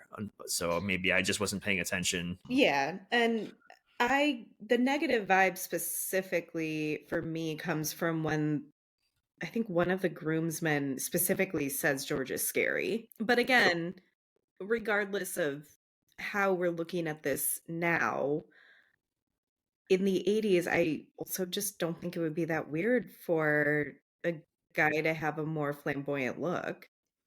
Right. I think maybe some of the looks from the guests could be the fact of what song he's singing. Kind of not the best wedding pick. Do you Yeah, really want to that's hurt me? I've heard songs at weddings that were inappropriate for a wedding and made me have the same reaction as those guests. all right, fair enough. But also, as we see later, this is clearly George's signature song because he gets a little solo moment at all their events to sing this. Yeah. But we are also introduced to Drew Barrymore's character, Julia. She's a new waitress at the event venue. Robbie's friend, Sammy, a limo driver for the weddings, immediately likes her, wants to get to know her. We learn that Julia has a cousin, Holly, who also works there as a waitress. Holly's a lot more extroverted than Julia, dresses like Madonna, apparently dates a lot of the guys at work. We learn too that Julia has been engaged for a pretty long time and is getting frustrated. Right away, we see that she's unsure if they're ever going to get married. She says something like, "Oh, I don't know if it's ever going to happen," and she says it like Right. behind the scenes with Holly. Mhm. Um, so it sets that up pretty quickly, and we already don't like Julia's fiance just based off of that one quick line. Yes. Um, Mhm. And our setup is pretty immediate. Julia ends up going out to sit on the back steps. Robbie shows up with, I guess, like a teenage boy from the wedding who drank too much, takes him outside to puke in the dumpster. And I feel like we immediately see this setup of the two of them as just very thoughtful people, helpful people. They immediately have very cute banter. There's already contrast against someone like Julia's fiance or even someone like Holly. We have not yet met Robbie's fiance, but immediately we've established they already have great chemistry, at least as friends. yeah, pretty quickly. Mhm. It was her first day or something like that. Mhm. But Robbie's showing that he's always being the nice guy. Mhm. Random line I really like. They're going back and forth, and he says something like, "You can't drink without fish," and they're Oh, both when like, they're talking "What?" about Yeah. Yeah, they both have that reaction, which is the reaction I had watching it. Even Yep. and then in the kitchen when we meet Holly and Julia, one of the cooks is they're complaining about Coca Cola, and he's like, "I like the old Coke better than new Coke because it's old, and so am I." Yeah. I don't know why that line I stuck out with caught this that. view. Because it's a stupid reason why someone would prefer something that I Yeah. could see actually being real. So we cut to Robbie helping this old lady, Rosie, practice a song for her 50th anniversary party. And again, Robbie is so nice. He's helping out wedding guests. He's teaching old ladies music. Like Hmm. he's letting her pay him in meatballs. Yeah. So Yeah. he's doing this as a favor, basically. He's not making any extra money off of this. This is actually an inside joke with me and my husband because one of his specialties is meatballs, and our son especially really likes specifically his recipe of homemade meatballs. And the last time we made them, which was pretty recently, one of the neighbor girls had made some treats, came to share some with us. And I joked that we could pay her in meatballs because we had just made meatballs. And I was like, just put one in each hand and send her home. But so we always joke about this every time he makes meatballs. Like, That's funny too, because without context, I'll often quote comedy lines, The Simpsons, etc. And I realized watching this movie, I quote this movie randomly and without context. I don't pass out meatballs to my neighbors, but sometimes, like at work or whatever, I'll tell them like hold out your hands and I'll point at them like Rosie does. mhm. Or if I'm eating something that's really good that's not a meatball, I'll still sometimes go, "Oh, that's a good meatball," even if even if it's like swordfish. I don't know. This little lady reminds me of my other grandmother, my dad's Mhm. mom, who's partly because she's like 4'11", and I Mhm. could see my grandmother. Both of them are very Italian. I can see them both paying somebody in meatballs, Yeah. and specifically the enjoyment of having you eat it in front of you is in Mhm. Italian. Like you have to eat a bite in front of them, Yes. otherwise you didn't like it. Yeah. Doesn't So count. doesn't count unless you take at least one bite. Yeah. I get that. Rosie also talks about her wedding because this is for her 50th anniversary, and she said at the time it was so faux pas that she had slept with other men before her husband. She's like, oh, it was like it was 8. It was like that'd be like 200 today, and Robbie's like, I didn't need to know that. Yeah. We have a little scene of Julia getting dropped off to waitress at Robbie's wedding. Her mom is driving her. We see that maybe her mom is not the greatest support system. She tells her to fake a pregnancy to convince her fiance to speed the wedding plans along. Ugh, rough. So it seems like Julia might be a little bit on her own in this predicament. And then we get to Robbie's wedding ceremony where he is stood up at his own wedding, which is unbelievably awful. I don't know. And Worst nightmare situation, I guess. right, and of course anybody in this situation would be hoping there's all these excuses. I think that's natural, but we see Robbie is, he's Mr. Positivity. Well, maybe something happened. Make a phone call. Or make Mhm. another phone call. And as he's waiting there, the the wedding band, not his band, but just the venue's band, their string instruments. Mm-hmm. They're playing "Don't Stop Believing" the whole time, Mm-hmm. and it's a song about overcoming hardship and obstacles. Right. So, Robbie, you should pay attention to the band because Yep. your life's about to get real rough. But again, like our previous rom-com discussion in You've Got Mail, we have the bad boyfriend problem, but Mm, technically a girlfriend for Robbie.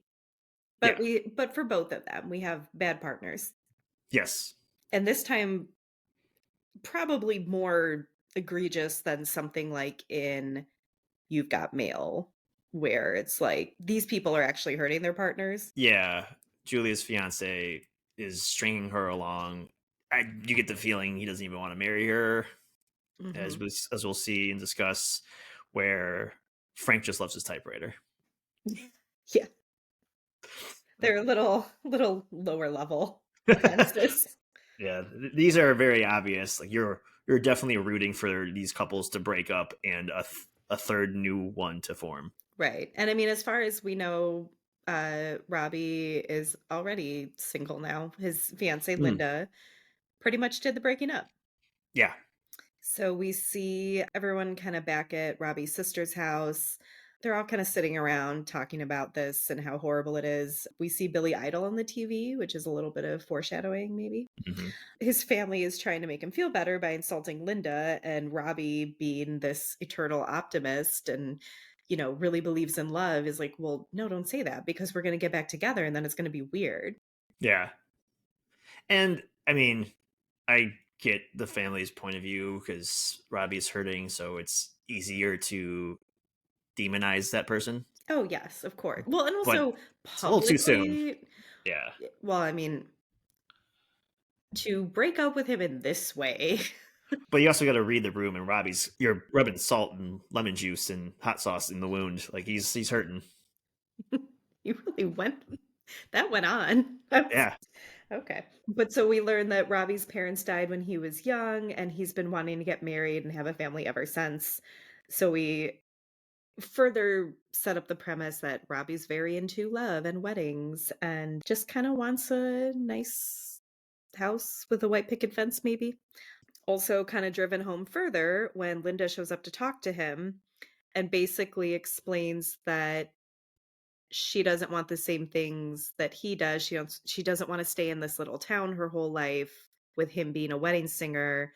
Drops in there that she was more attracted to him when he was the lead singer of a rock band. The line that Robbie responds with is information that would have been useful to me yesterday. And he repeats it again as she keeps explaining herself. And this is a line that my husband and I use a lot when something oh, comes up. I'm glad you Information said that that. would have been helpful yesterday.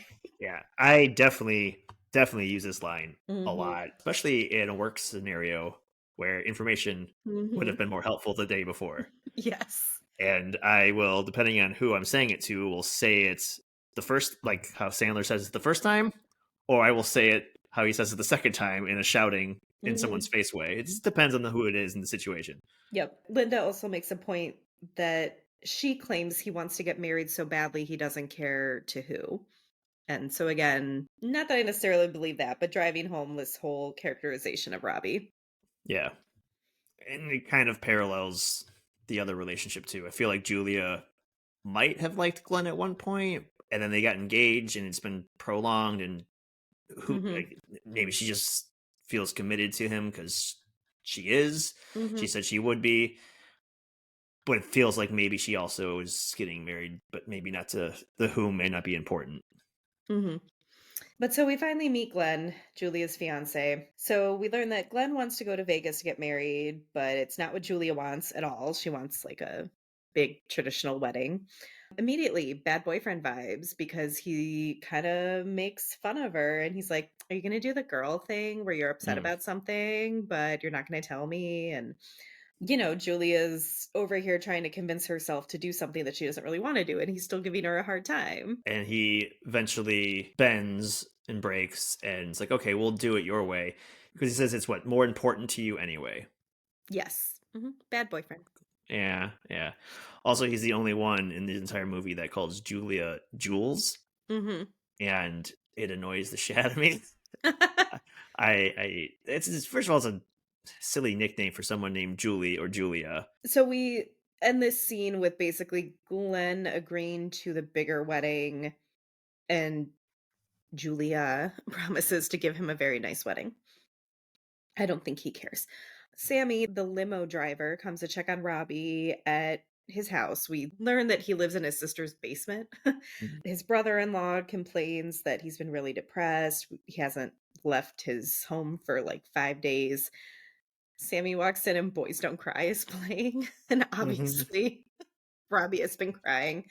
I also think it's funny that Sammy drives his limo like it's his regular car. I feel like it is his car. No, I mean it is, but I just think Oh, it's very silly.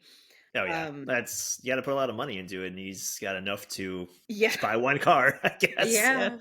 But Sammy convinces Robbie to go back to work, and apparently work is like that night. There is a wedding that he was committed to singing at, and it's awful, but this is also one of my favorite scenes in the whole movie. Robbie's just like singing Holiday by Madonna in this really like whiny high-pitched voice. And I think of this anytime I hear the actual song, I think of Adam Sandler singing it like this. And he adds a line saying, "I live in my sister's basement."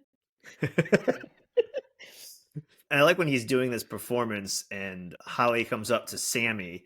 She's like, "Oh my god, why would he even think about working today? He must feel awful. Why would he do this?" And Sammy just like shrugs it off. And he was the one that convinced him to go back to work. He's like, Yeah, "Well, I don't know.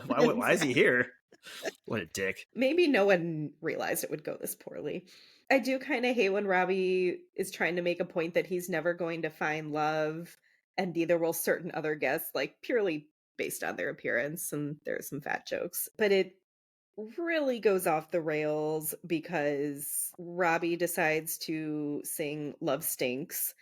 But another one of my favorite parts is like as the song is starting up, he goes up to the newly married couple at like the wedding table that faces out. They're sitting next to each other. And he says, "Cindy and Scott are newlyweds. Whoopity doo." Yeah, he is no longer the fun wedding singer that is optimistic about love. A few things I want to point out this scene before it goes off the rails because Hmm. I also really love this scene. One of the quote unquote freaks at table 12 is Brian Hmm. Posen. And I love me a good Brian Posen, even though he doesn't talk in this movie. Again, quoting Sandler, the fat guy who is waiting Yeah. for the cake to be cut, Yeah. that's Gus at Groundhog Day. That's one of the Really? drunks. Yeah. Huh. So look at that. I also love when he's singing this song that first of all, the whole band is playing this song too. Like they're a band, so Yeah. they all agreed to play "Love They Stinks" all at work, agreed. not Yes. just Robbie, which is funny. I didn't really ever think about that until dissecting it this time around. And then I love when he's singing the song, he's walking around the room, and he goes back up to the couple at the head table, Mhm. and in between lines of the lyrics, he just goes, "I hate you," like, but into the microphone so everybody hears it. Still, Yeah. I love that part. And anytime I hear this song, same thing. I Mm. This thing we call love is gonna make you cry. I hate you. Like, Yeah, that's what yep. I hear. Yeah. Was it before or after this, or he's like fighting with the dad? Well, He's like, he's giving the mic to well, he fights with the dad, like, verbally before the song starts. yeah, and he's like, "You're the worst wedding singer ever." And another line I randomly quote Yeah. is, "I have the microphone. You will listen to everything I have to say." Yeah. And the dad, I don't know. This time around, I wrote he like gives me Jerry Springer vibes. I don't know why. Well, because he Just punches him out. well, just his look and his sound. His like his as a person. He just reminds me of Yeah. Jerry Springer for some reason. But yeah, the verbal fight turns into a physical fight. Yeah. I mean, definitely Jerry Springer vibes at that point. Yeah. So after getting punched by the bride's father, Julia finds Robbie laying in the dumpster, and so far, pretty much every time they've interacted, it's been here at the dump, like involving the dumpster, which could have been like a bad sign, but It's showing that both their relationships separately are in the trash. I don't I know. just But like I just pulled Robbie's that out of my literally ass. in the trash. Well, this time, yeah. Yeah. The first time it was Julia when she was having second doubts that she'll ever get married. Now Robbie and his fiance because she stood him up. I think Robbie just is thinking of himself as trash at this point Yeah. because I think he he's got thrown in there by the wedding hall. sure. But he's obviously having a crisis of self. He's not happy being a wedding singer anymore. I know that Linda had like insulted his job, and so he's really taking that to heart. He does technically live in his sister's basement. Not ideal. So we can also assume he's like not making a lot of money. Julia is really excited and tells him that she finally set a wedding date, so he has to sing at her wedding. And he's like, I can't do it. Also, it seems like her wedding is like 3 months away, which is Yeah. fast if you're not going to elope, it seems. We planned our wedding in 9 months and people thought that was crazy. I feel like because of Glenn's money, that might not be an issue. I think Maybe, yeah. they throw money at problems, and There's a scene after this where Robbie shows up to babysit his nephews, his sister's kids. His one nephew says people are saying he's having a nervous breakdown. And Robbie says, "You're 8 years old. You only know your parents." And this is exactly how I feel about my son, who is also 8 years old. I'm always shocked when, he comes home from school telling me something a friend said. And I'm like, who's this person? Who are all these people you spend your day with who I don't even know? Like, yeah, yeah. kids know the gossip, man. They do. Sammy ends up going with Robbie to Julia and Glenn's engagement party. Glenn is already talking about this just being something he has to do to keep Julia happy. I think he's saying this to one of his friends. I guess I don't understand why Glenn feels the need to keep Julia around Yeah, because I he don't get it doesn't, either. He doesn't unless seem to he's, care. yeah, unless he's that kind of guy who like he does want a literal like family with the wife and kids, and then he's gonna go like still do his stuff on the side. Like he wants both. I guess with the characterization we see of Glenn, like as we go through this movie, I'm surprised he would even bother. Yeah, it does seem a little. It's like a pain in the ass to have her around for him. It seems like so. Hmm. Why? Right.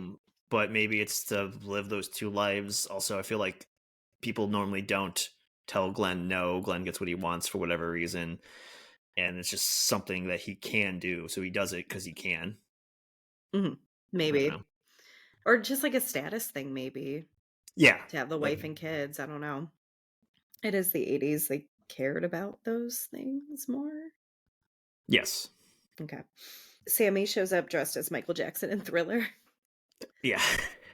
I guess what I wanted to know is, did people in the 80s like really take fashion cues from Michael Jackson and not as like a Halloween costume?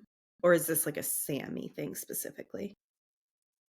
Like he has the Oof. glove and everything. Yeah. Well, Holly does a lot of Madonna-esque fashion statements, and I know that was a Well, that's thing. true. But like the I also, one glove is so yeah, specific. I think it's more of the movie just throwing up 80s nostalgia, so we know like we're in the not only we know we're in the 80s because it tells us, but just throwing everything at the wall for us because it is a comedy and we're supposed to find all these things funny, including the outlandish hair and fashion styles. Hmm. Well, and we also know that Sammy's very concerned with looking cool. Uh, Yes. there's a reference earlier in the movie where Robbie says, "You want to be like Fonzie, don't you?" And like have a lot of girls, and yeah. So, Yeah. First of all, I thought it was weird that he's at this engagement party. Like, why him and Julia's relationship speeds through friendship, but it's mm. weird that he's at this engagement party, and then a random guy at the party is like, "Aren't you that wedding singer that got stood up?" I was like, who does that to people? Right. And then Robbie's retort is, "Oh, my parents died when I was a kid. You want to bring that up?" He's like, "Why would I want to do that?" Yeah. And then this friend, this random guy, and Glenn talk about getting more drinks, and Robbie's like, "Yeah, have a few drinks and then drive home."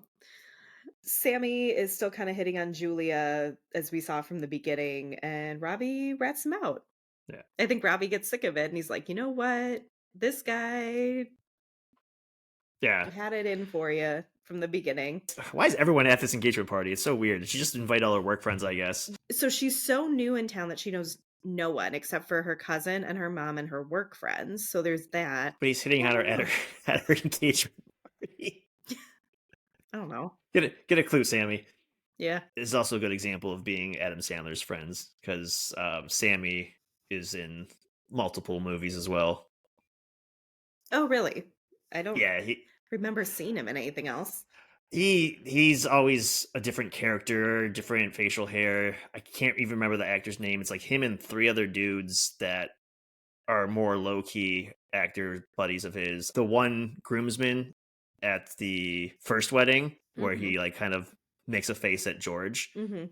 That's one of his buddies. He's like the quarterback in Waterboy. He's a Oh, stoner in right. Little Nicky. Mhm. They show up in like these small fun roles. Okay, yeah. Sammy's Grandma's boy, if I'm not mistaken. Sammy plays the main character in Grandma's boy. Okay. Yeah, I will say I really appreciate that Rob Schneider doesn't show up in this movie because I I'm actually don't surprised that I'm when you said it out loud. surprised, Yeah, yeah. yeah. He's a good Um, guy. Adam Sandler's a real life Robbie. there you go. Okay, so we see that Robbie's still singing at events, but he's refusing to do weddings, so it seems like he's probably just limited to bar mitzvahs. But again, we see what a sweetheart Robbie is. He gets Julia to dance with this boy who had been turned down while Robbie is singing a very sweet song, and I think Julia is starting to maybe fall for him a little bit. Hmm. And then Robbie goes into the crowd and dances with a girl. That little boy kinda makes a pass at Julia and puts his hands on her butt, so then everyone just starts dancing with each other's hands on their butt. Yeah, a lot of booty grabbing. Yep. Watched this last night with the wife, and she pointed out that the little kid that Julia dances with Mhm. is the boy that eats all the chocolate cake in Matilda. Really? I can't remember the character's name, but yeah, Hmm. I did think he looked familiar, but then I didn't know if it was just because 'cause I've watched this movie so much. that's what I thought too. I like, though, when it's sort of an instrumental break, Robbie goes into dance with a little girl. George is doing a solo with multiple instruments. Every time we cut back to George, he's playing a different instrument. Yeah, that's a good bit. Eventually, after this, Robbie agrees to help Julia plan her wedding because he's been in the business for so long. He knows so many vendors and he can get her better deals and knows all the people to talk to, I guess. Yeah, I mean that's a good person to have in your corner when you're planning a wedding, especially in a 3 month time frame, and Mhm. that comes into play because in the next scene that the photographer or whatever she Mhm. is, like he haggles her because like I know you gave someone a better deal, Yes. so it's nice to have someone who knows all these other professional people in this field. Mhm. And another accidental connection, Faye, this woman who they're speaking to, who I feel like she runs the photography company, maybe. She's Mrs. Lancaster in Groundhog Day. I always like this scene so much, though, because you have a little foreshadowing where Faye is like, "Well, I can tell you two are gonna make it," and you're like, "Well, of course, because everyone else can see that they're supposed to be together, but they can't see it yet." But then she starts naming, like, famous '80s couples who were very much together in the '80s and later got divorced, which we as viewers know.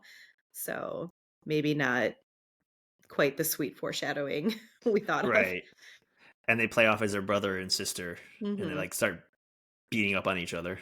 Yeah, because she goes, "Oh, oh, I could sense a closeness." I love when they're auditioning other wedding singers and they have this John Lovitz performance. It's so good. He's so smarmy and It's a good word for him. Yeah. like, amazingly so. Like, it's so brazen the way he goes up and so he gives this, like, ridiculous performance, and he's just there's a lot of, like, gyrating that I would be uncomfortable with at my own wedding. Well, so he's singing Ladies' Night, Yes. and he's gyrating and hip thrusting, and this would I guess would make more sense at like a bachelorette party. I don't Yeah, know. kinda. I love though. I'm just gonna call it the Adam Sandler universe. I love that later on because we know he uses his friends in a lot of movies. In Little Nicky, which comes out later, this song is attached to John Lovitz again. Oh, I've never Uh, seen Little Nicky. oh, I might have to use that for a pick. I don't know for what Oh yet. gosh, okay. But so he after singing this, like, ridiculous and slightly inappropriate song, he comes over and he thanks Robbie for basically quitting his job as a wedding singer because now John Lovitz is getting more business, and he says, "Or should I thank Linda?" and Oof. it's just, like, horrible. Like, why did you think this would go over well? And so that prompts Julia to tell him that she's been inspired to hire a DJ. Yeah, that's a good retort. Yes. And, good for Julia for thinking on her feet, because 'cause I'm definitely one of those people who will think of a good comeback, like, 2 days later. Yeah. John Lovitz leaves the scene, and Robbie is somehow telling Julia that he's always really wanted to be a songwriter, not so much a rock star or a musician. And he plays her a song that he wrote recently, and I love that he warns her that he had been listening to The Cure a lot. He also warns her that he started writing it with Linda and Mhm. he finished it post Linda. Yes. So we get this song with, like, these sweet verses about being in love, and it's, like, quiet, and then the chorus is just him angry and yelling that everything was bullshit. Yeah. But I think it's so funny that, he's obviously, like, going through it, and when Hmm. the song's over, he, like, starts, like, weeping, and then Julia just has a smile on her face, and she's like, "I love it." Yeah. It just seems like she didn't read the room. I think she's mirroring Robbie's just hopeless optimism, I think. Yeah, I I think think she's she's being supportive, and I mean, it's kind of a cool song, and it definitely fits of the time of the yes. loud quiet Mhm. formula, but it's also it's amplified this scene with John Lovitz like still around. He's like hiding in the background watching Robbie break down, Yes. and the line of he's losing his mind and I'm reaping all the benefits. And he's like Yes. kind of like Homer Simpson's into the background. Yeah. Yeah, this is one of my favorite parts because he says that line like some evil mastermind, and then this red curtain closes over him in a way that makes it look like the curtain is closing on its own, like, you don't see him moving it, and Hmm. I that's just, like, a great part. I will say the first time I saw this, I thought we were gonna, like, somehow come back to that because he's like, "I'm reaping all the benefits," and then we, like, never see him again, No, we do not. which is fine. It was still a very good little part for him. So I guess Julia and Robbie are still hanging out after this, and she asks what happened with Linda, and he starts talking about all these little things that should have been clues to him that she wasn't the one.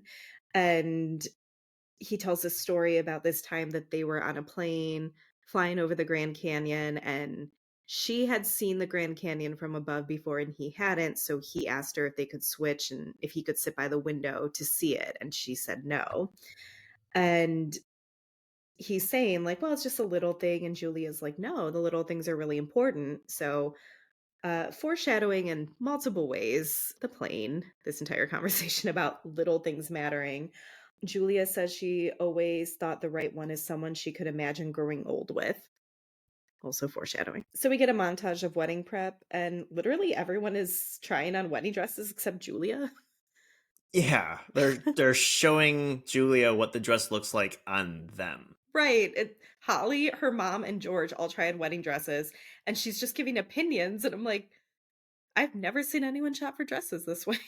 So after this montage of wedding planning, which not only is Robbie helping her now, so is Sammy, It's her two best friends and Holly. her only friends. Yeah. Yeah, well, she's new. New to the town where her family lives. So Robbie is getting dropped off by Sammy in his limo. I think we've established at this point that Sammy's limo is also his regular everyday car. Yep. Julia's left her jacket in the limo. Robbie says something like, "Oh, yeah, I remember when she took it off because she said this and that." And Sammy realizes that Robbie likes Julia and tells him that he has a thing for Julia. Robbie denies this, but the next day he goes to her house to bring her jacket back, the house that she shares with Holly.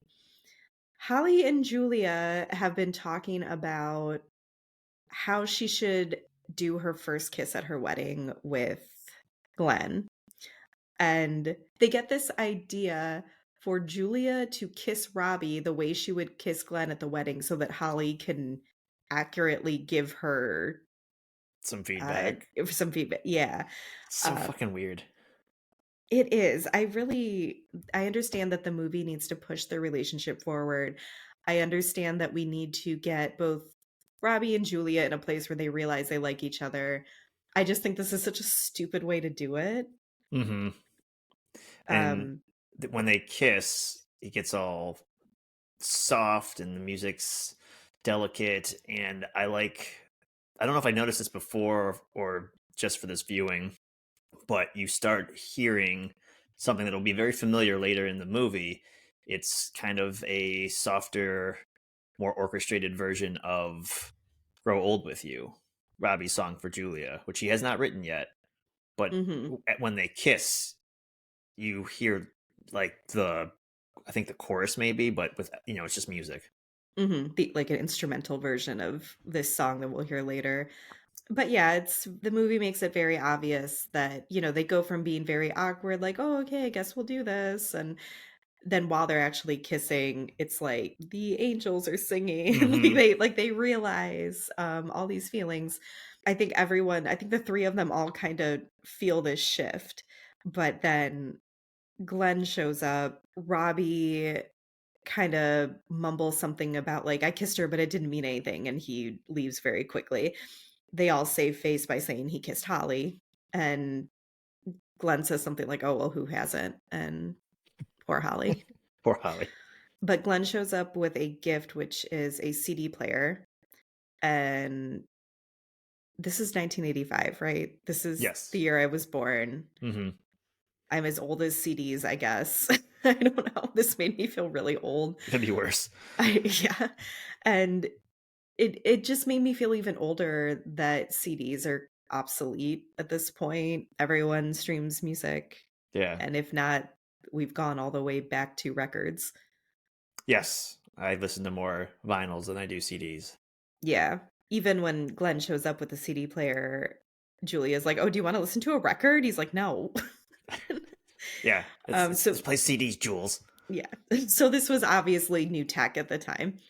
But then Glenn quickly leaves the scene too, so that Julia and Holly can talk about the kiss, and I always liked Drew Barrymore's face when they sort of grab each other and, like, twirl onto the couch because her mouth is just wide open, like, she's obviously so into Robbie, Hmm. and then has to quickly recover because she has Glenn, she can't be into Robbie, and also Holly asks her, like, "How would you feel if I asked Robbie out?" Yeah, it's very.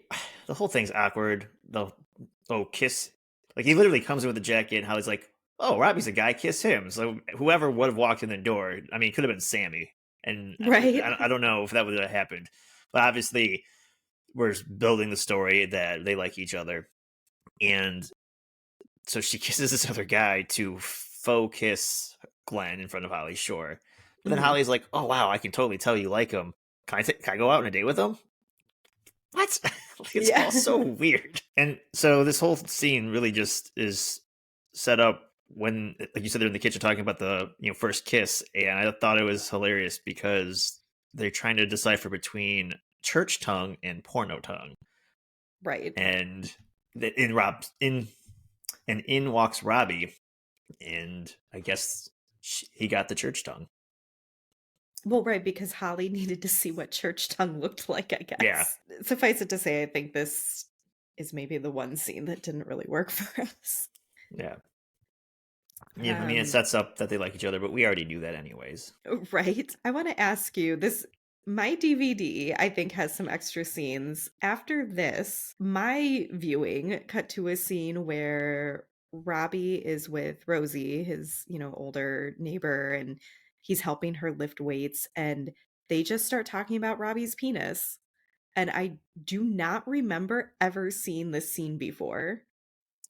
Yeah, that's a big no for me. I Okay, don't. I yeah. don't.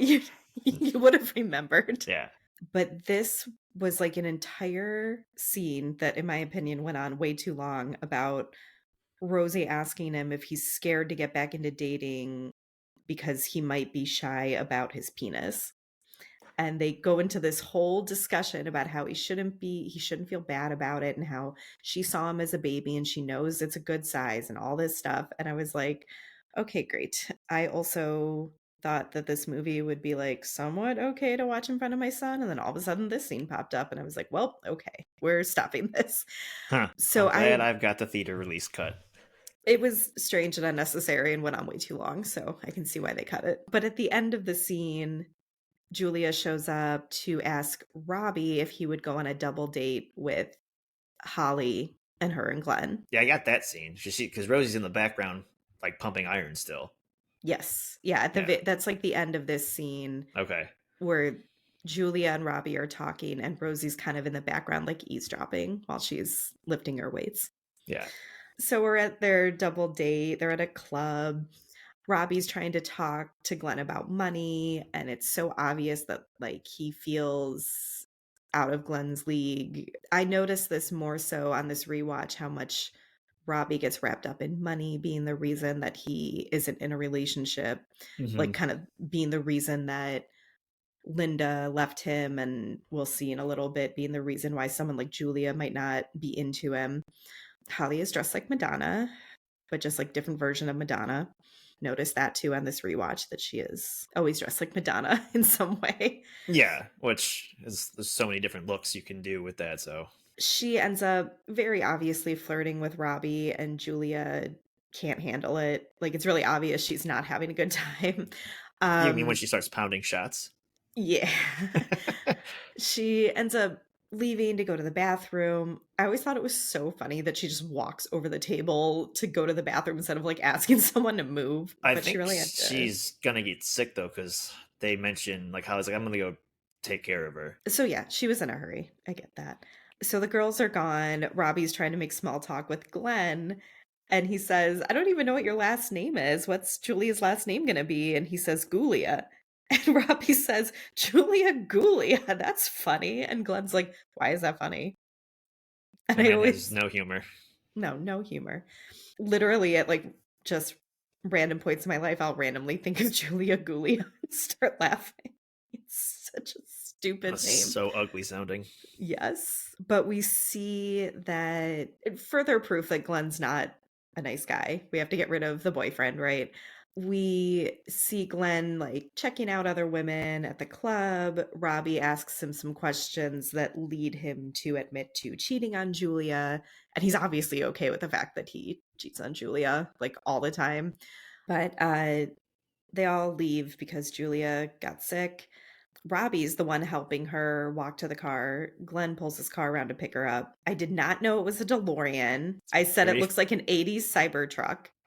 I mean, that's not unfair, but it's again just like the CD scene, which is Glenn's only in there for 2 seconds. It's when you have a movie made not in the 80s about the 80s, they will throw every joke that they can, including just visuals. And the Yeah. DeLorean is a very famous car from the 80s for a Yes. very specific reason, which I'm sure we'll talk about at one point in this podcast. Right. That is literally my only frame of reference for like DeLoreans. Probably everybody's, should be Prob- everybody's. right. Further proof that Glenn sucks. He's not helping Julie into the car. He's more worried about her making a mess in the car versus her not feeling well. Robbie ends up taking Holly home. She invites him in, realizes that he's into Julia, and she ends up telling him something like that money and security are important to everyone, and that's why Julia is marrying Glenn. Yeah. I feel like she didn't mean it in the way it sounds both to Robbie and maybe the audience. I feel like money is one thing, but security is something different.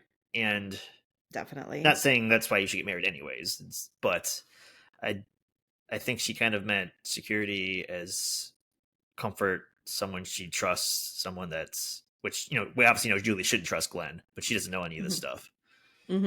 Um, but Robbie, I think, is more hyper focused on the money issue, obviously. Yes. Yeah. And yeah, I think you're right. Like security is a little different than wealth, right? Yes, we'd all like to have the security to know our bills are going to be paid and all that. I personally, my reading on Julia is more that she's marrying Glenn because they've been together for so long. Yeah, It's just the next step. They're just going ahead, sliding into it. yeah. But yes, Robbie is definitely hyper focused on wealth, considering the things Linda said to him, considering he likes Julia. She's with a guy like Glenn, who he knows is a jerk, isn't Hmm. treating her well. So to him, that's why she is with him. We cut to Julia showing up at Rosie's house looking for Robbie, right? And Yeah, Rosie tells Julia he's gone to the city to get a job. the big city. um, yeah, so no more free music lessons, getting paid in meatballs. He wants a quote unquote real job. We see Robbie interviewing, is it at a bank? I believe so. It looks like a bank. But I love when the Kevin Nealon, whoever's interviewing him, is like, "Why do you want to work here?" And Robbie's like, "I want money." And this It's is a like, place to get money. Yeah. yeah, and really, you should be allowed to say that at every job interview. Like, why else would I be here? Yeah, and that's why I go to work. Not that I covet money, but the people I owe money to covet it, so I have to give it to Right. them in order to maintain You have the bills. thing. Yeah, bills, a roof over my head. It's cold out, so we need to stay inside. Robbie, I think very obviously does not get the job. But he shows up back home. Julia's waiting for him, and they talk about him going to get a job, and he says, "Well, we are living in a material world, and I am a material girl or boy." And I remember that line from the trailer specifically. But they kind of get in an argument where Robbie, I mean, he says that she's marrying Glenn for the money, right? It's more direct. It's not like It's very it, direct. yeah. I guess it's funny too because I get why Robbie's getting a job or looking for more money because everything with Linda, he is assuming as he's about to tell Julia that she's marrying Glenn for the money because she Mhm. doesn't see all the assholish things everyone else sees in Glenn, or at least Robbie does. Mhm. But everyone's so negative on Robbie trying to move forward with his life. Like he gets shit on for being a wedding singer living in the basement of his sisters, which is, also not fair. But if he's Mhm. trying to get a job in the city so he could at least, I don't know, not live in someone else's Not live in house, some, yeah. it's also not fair he's getting shit on for that. Now, his reasoning and how he talks to Julia here, I understand why she'd be mad. Mhm. And she calls him an asshole, but there's no middle ground for Robbie. He's either a depressed loser or he's money hungry, and this poor guy. Yeah, I actually never thought of it that way. You're kind of right because especially Julia's like, "Why can't you just be a wedding singer and get paid in meatballs?" Like, So, like, when you have a job and you make money and you give it to other people that you owe money to, your bills, could I just like if Robbie gets paid in meatballs, could he pay it forward? Like, here, mortgage. Here's 3 meatballs for the month. I know. Don't make sense, Julia. He needs money. So we see that Julia had made sheet music for Robbie. She had customized it at the top of the papers. It says, lyrics and music by Robbie Hart. So he realizes he's been an ass to Julia, but still, like we said, understand why he wants to make some more money. We cut to Robbie and Sammy at a bar. Robbie confesses that he not only likes Julia, he's in love with her, and he knows that Glenn cheats on her. Sammy convinces Robbie to go after Julia. This sets up our classic rom com confusion Hmm. to keep the two of them apart. At the same time, he's heading over to Julia's house. She is trying on her wedding dress and she starts telling her mom that she's having doubts about marrying Glenn and that she's been thinking about Robbie a lot too. And her mom is just so not supportive. We've only seen a little bit of her mom. The first part was when she was convincing Julia to fake a pregnancy in order to get married. And now she's like, "Oh my God, you like the wedding singer?" So I don't feel like Julia has the most supportive mom. But again, Julia, this is why he wants to get a different job. What? Right? Yeah, yeah. But so her mom leaves the scene, and we see Julia, with her wedding dress on in the mirror, pretending to introduce herself as Glenn's wife. And I feel so bad, but I think it's so funny when she says, "I'm Mrs. Julia Gulia," and just starts sobbing in her hands. 'Cause she Yeah. realizes how stupid it sounds, and also she is obviously having doubts about Glenn as a person. But then she recovers and she introduces herself as Mrs. Robbie Hart, and she's so happy about it. And this is what Robbie sees walking up to Julia's house. He sees her through the window looking very happy in her wedding dress, and he Hmm. thinks she's just so excited to get married to Glenn. When she's trying this on and smiling, this is another instrumental bit of what will be I Want to Grow Old with You. And I don't think I noticed it as much as in this viewing, where they keep Mm. peppering it in Hmm. these scenes where Robbie and Julia, whether they're interacting together, like the kiss, Hmm. or separately in this confusion scene, but she's happy saying she's Mrs. Robbie Hart, and that music's playing at the same time. Again, did not pick up on that, but that's fine. So Robbie returns to the bar. He ends up getting kicked out because he brings his own booze, but Sammy and this old guy they've befriended at the bar go with him. So the three of them are outside the bar. They immediately run into Glenn with a bunch of people. I always assumed he was out for his bachelor party. I don't know if that's ever really said, but he's with some guy friends and a bunch of girls, and he has like two girls hanging on him. Mm-hmm. And Glenn sees Robbie and invites him to go in the bar with them for a drink. Robbie decides this is his moment to really stand up to Glenn and tell him, like, Julie is a really good person. You shouldn't be cheating on her. You treat her like crap. They both square up to fight, and the old man jumps in instead Yeah. to try to punch Glenn, which allows Glenn to get a punch at Robbie. I like how, we see Robbie being depressed, and he finally stands up to Glenn, probably Mhm. because he has a brown bag of liquid courage in his hand. Mhm. But then I don't know this guy's name, but keep calling him old man. The old man, Yes. he jumps in to defend Robbie as a good friend would do, and Mhm. does punch Glenn, but it has no effect. And Oh, right. Robbie's like, what are you doing? He's like, I used to be much stronger.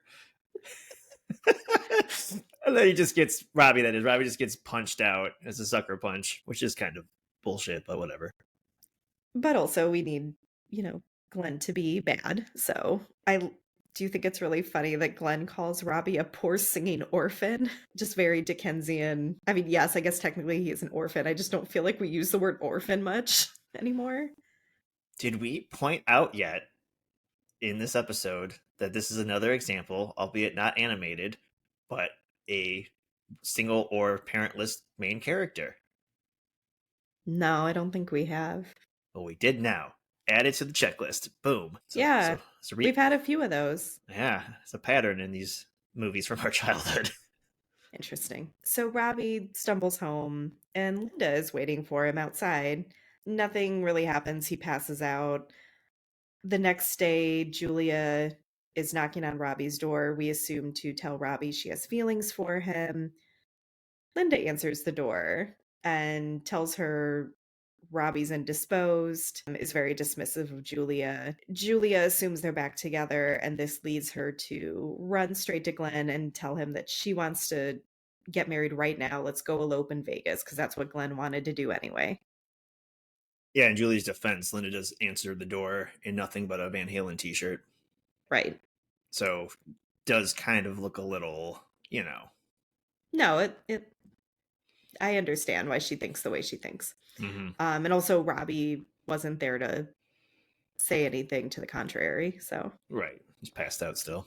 When she runs in to tell Glenn that they're going to go to Vegas, a few things. I don't know how else to describe this, but I felt like, I don't know, I wouldn't lead a conversation being upset and saying, we're going to get married. This should be a happy time. Mhm. But I feel like even the way Glenn sleeps, like, is indicative of him being a fucking chode. Yeah. Like, he's just on this giant weird shaped bed in animal print Speedos, just like Yes. face down, ass up. And he's obviously like hungover. Yeah, we just saw him with his Mhm. other girls partying. Yeah. And then I was confused that I get she's upset. She just wants to get it married and cut everything off with Robbie, all these feelings she might be feeling. But isn't the wedding tomorrow Right. or later that weekend? No, it's tomorrow. My impression is like number one, she doesn't want to go through the big wedding and have to see like Robbie and their other, mutual friends. And I think seeing him supposedly getting back with Linda to her makes her realize she's been silly. She should marry Glenn. That's it, the end. And the sooner they do that, the sooner she can cut off this romanticized idea of being with someone else. I mean, I got that impression too. It's tomorrow. Your friends and family are coming, Oh, yeah. No, I but would feel horrible if I had canceled on all this. Also, the money they probably can't get back because it's a 24-hour cancellation. right. But also, we have to set up the really awesome ending scene. So we cut to Rosie's 50th anniversary party. This is what she had been practicing her song for with Robbie. We see her singing that song to her husband, and Robbie's in the crowd, kind of remembering Julia saying that she always imagined the right one being someone you could grow old with or someone you could picture yourself growing old with. Oh, I guess we should point out too at this point that he had kicked Linda out of his house and does Hmm. not want to get back together with her. But he's still thinking about Julia. After Rosie finishes her song, he leaves immediately to go tell Julia he has feelings for her. Immediately runs into Holly before he even leaves the room, and she tells him that Julia got on a plane to Vegas with Glenn to elope. And this is where we hear Robbie say, like, wait, the wedding's tomorrow. I still have time. And she's like, no, Julia's gone. Yeah, Holly explains that Julia had just told Holly that she came to tell Robbie she has feelings for him, and Linda answered the door in her underwear. And he's all Yeah. mad because obviously nothing happened. Hmm. Um, I like to, obviously, you just said it, but I like to point out that he's, we heard what will be I Want to Grow Old with You, but obviously, while she's singing the song and he is remembering what Julia said, it Hmm. plants the seed in Robbie, the character's head. Hmm. And then as they drive to the airport, he starts like frantically writing lyrics on a napkin on the dashboard. Hmm. So it's like almost the whole movie we're building up to this song at the end, which is kind of cool. Which is probably noticed before, but never really noticed Yeah. until having to watch it in this way. But Robbie, Sammy, and Holly get to the airport. There's one flight left for Vegas and it's first class. And I think he asked Sammy to put it on his credit card. Yeah, and Sammy's like very reluctant as he's pulling his wallet out. He goes, "Are you gonna pay me back?" And Rob's like, "Probably not." Yeah. And he just, I appreciate his honesty, and he pays for it anyways. I really like this little bit with the airline employee who's selling him the ticket. His hair is done up like flock of seagulls. And he asks Robbie just randomly, hey, do you like flock of seagulls? And Robbie's like, no, but I can tell you do. And just like, runs for his flight. It does make it funnier because it Hmm. could have just been a sight gag, but they went a little further with it. So we see Julia and Glenn on the plane. She asks him if she can switch seats with him so she can see, the Vegas strip from above. And he has the window seat. And he says no, but she can lean over him. And he acts like he's doing her such a favor. Like, I'll let you lean over me when we fly over Vegas. He also says he doesn't want to switch seats because the drink cart always hits his elbows, which Mm, ends up happening to Julia. And she's obviously in a lot of pain. And he's just like, oh, get me a beer the next time they come by. And like right. doesn't notice her at all. And this is, a callback to a conversation Julia had with Robbie. So now Yes. we get the callback, and we're like, "Uh-oh, it's the little things." Yeah. While this is going on, Robbie is on his flight in first class explaining the situation to a flight attendant. And every time they like cut to Robbie's point of view, the crowd is like growing. And also eventually includes Billy Idol, who is on the flight. Basically, they're all rooting for him. Like, I hope you get to Vegas and find her. And So yeah, as Robbie is explaining all this, Billy Idol's clearly listening intently, and he's dissecting the situation as mhm, rock stars do, probably right. as a minor in psych or something. And he's like, "To Glenn, even Julia is a possession." And then he's like, "Yeah, see, even Billy Idol gets it." Yeah. So then a flight attendant walks in and says that some guy in coach asked her to join the Mile High Club. And she says something else that sounds like something Robbie heard Glenn say to random women, I guess, when they were out. And Robbie ends up peeking through the curtain into coach and seeing Julia and Glenn, realizing they're on the same flight.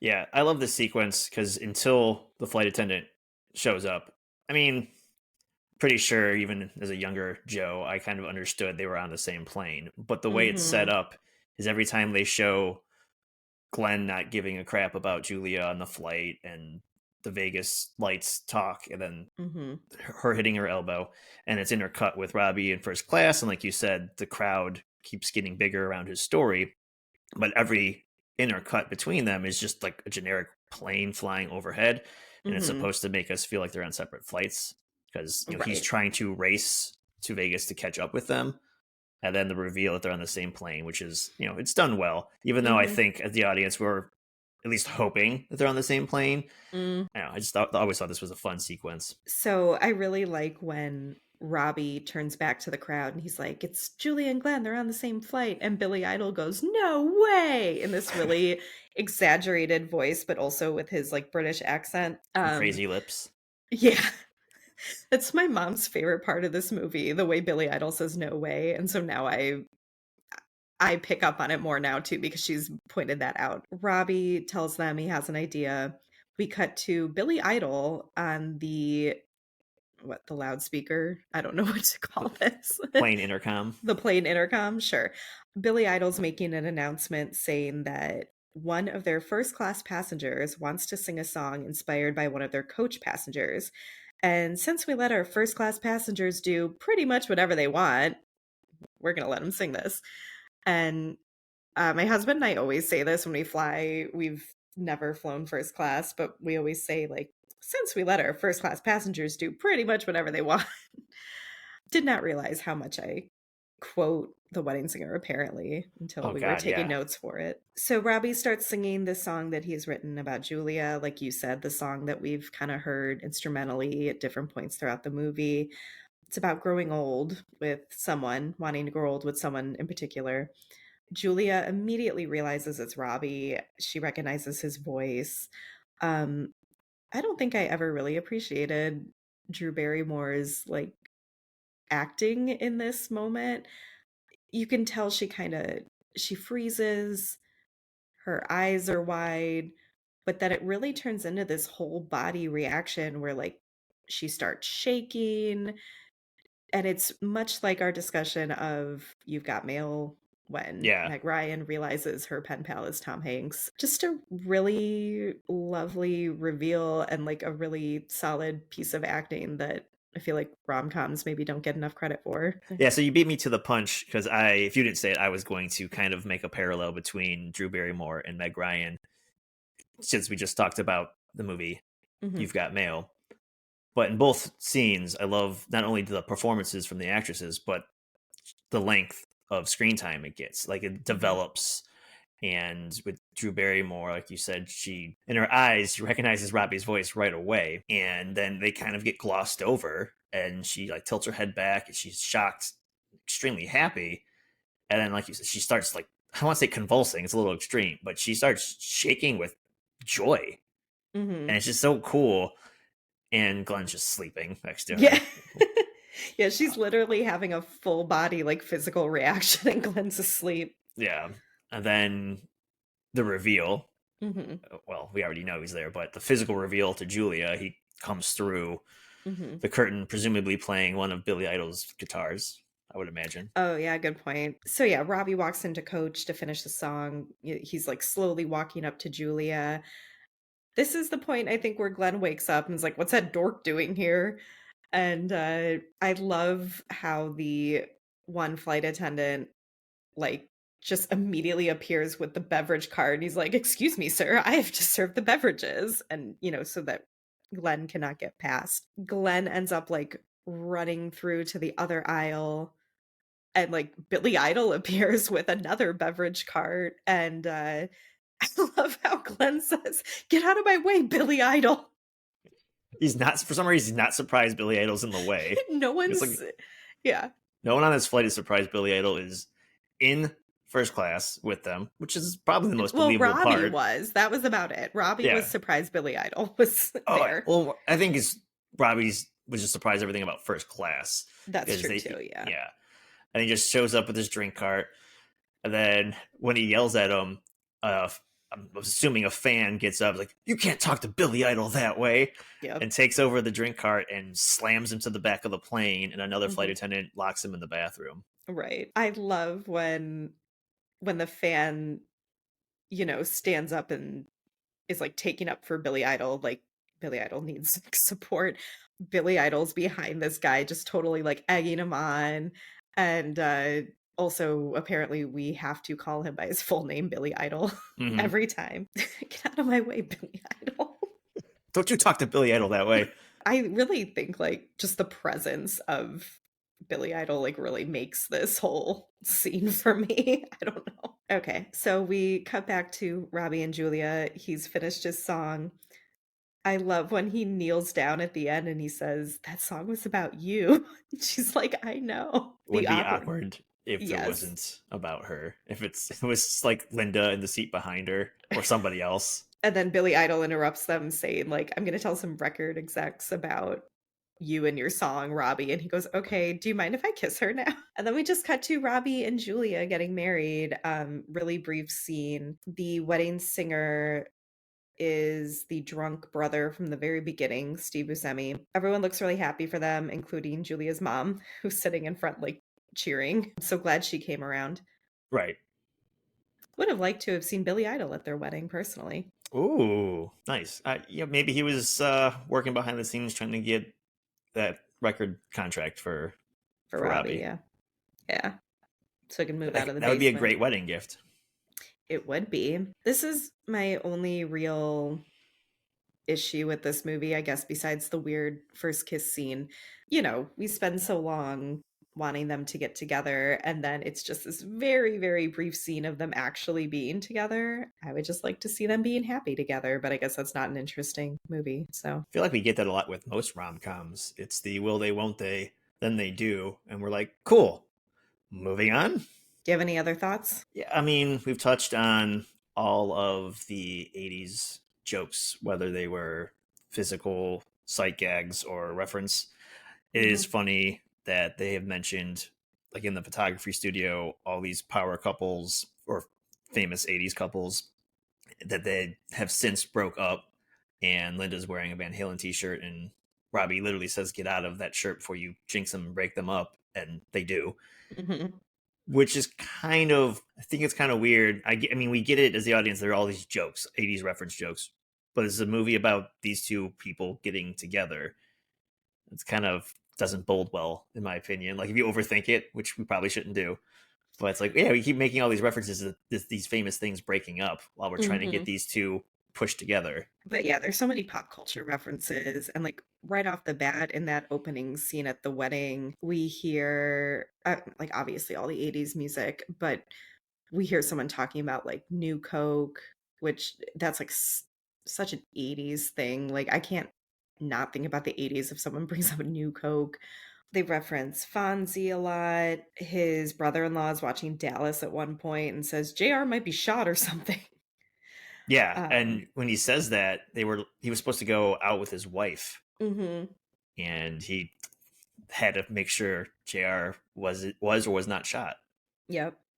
Yeah, that stuck out to me a lot, which I think we've touched on the whole idea that you had to be like home and in front of your TV at a certain time, or you would just miss things. The idea that, entertainment or information wasn't just at your fingertips. Right. I feel like a lot of this movie probably would have been solved really quickly if cell phones were around. Yeah, I think you said the same thing about You've Got Mail. Yep, all of this is true. I also couldn't help thinking of like the movie Wall Street, the whole greed is good thing, the general materialism, I guess, of the 80s. I mean, especially when you see Glenn and his character, but also the whole more is more idea, even with the way like Holly and Sammy dress, even if it's not about like wealth and money specifically, just the whole everything is over the top, everything is more. Yeah, it's extreme. Minimalism was not a thing. Mm-mm. Big suits, big hair, big cars. Lots of makeup, lots of like layered clothing for the most part. I also, on a personal note, I always wanted Drew Barrymore's haircut so badly when I was younger. I wanted, like, just this cute short haircut that I would, like, put back with a little skinny headband. Her haircut stood out to me because it felt so 90s in this 80s setting. Because Holly's Mhm. hair is done up big, Yeah. Madonna, like we said, and also maybe because I've seen other Drew Barrymore movies from the 90s and I feel like it's mostly the same haircut. It's kind of, angled chop. It's Mhm. kind of kind of reminds me of like if the bowl cut version for girls. It's like every girl had it. It's funny too because, now that we were talking about the clothes and stuff a little bit, I feel like Julia's outfits are kinda more 90s. I don't Yeah, feel like she necessarily dresses super 80s. I thought about it specifically in the scene where they're on the double date and she's in, like, I don't know if it's exactly a baby doll dress because I don't know if it's short enough, but she's in, like, a casual dress with the combat boots, and to me, that's a very 90s look, and, like, the choker, I don't really see that really as 80s. yeah, and I don't know if that was 80s or not, but Mhm. part of it could be they downplay her stylistically to upplay everybody else. That maybe they're showing, after all, Julia isn't marrying Glenn for the wealth and the status, where everyone else is talking about CD players and cars, and they're all Mhm. dressed like Michael Jackson or Madonna. She's just kind of, Yeah, lack of a better term, plain Jane. She's flying under the radar, not worrying about money. not being She super works a flashy. weekend. Yeah. Mhm. Yeah, and it could just be another way to signal that she's more down to earth. hmm I like how we accidentally had some actors, smaller roles, but were in both our rom com picks.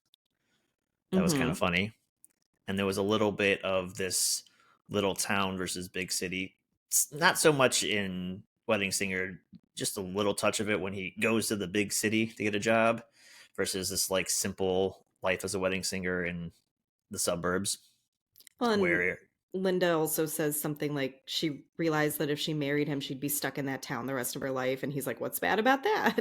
yeah, ask Phil what's bad about being stuck in the Yeah. town your whole life. But yeah, I mean, it holds up for me.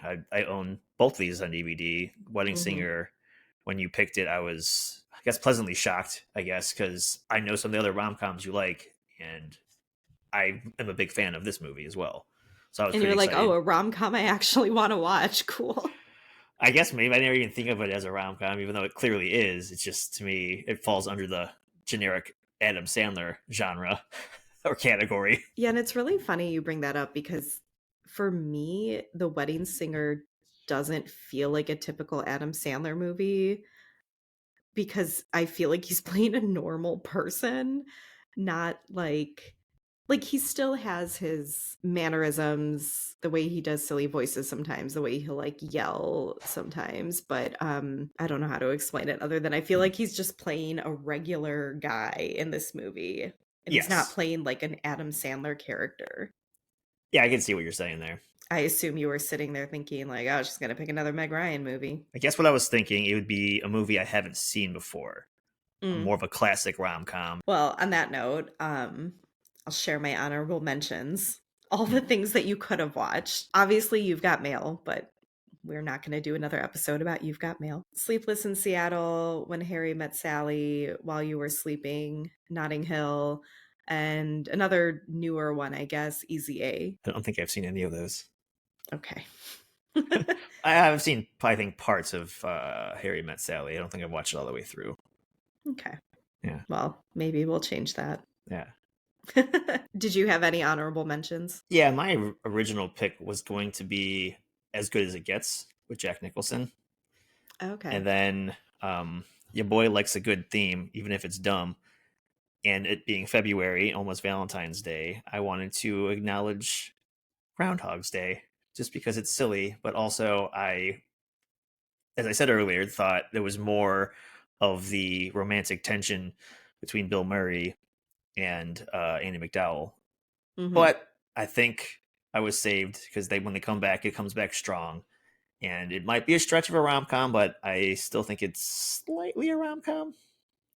No, I think I'll go to bat for your choice. I think it was a perfectly fine rom-com pick. Nice.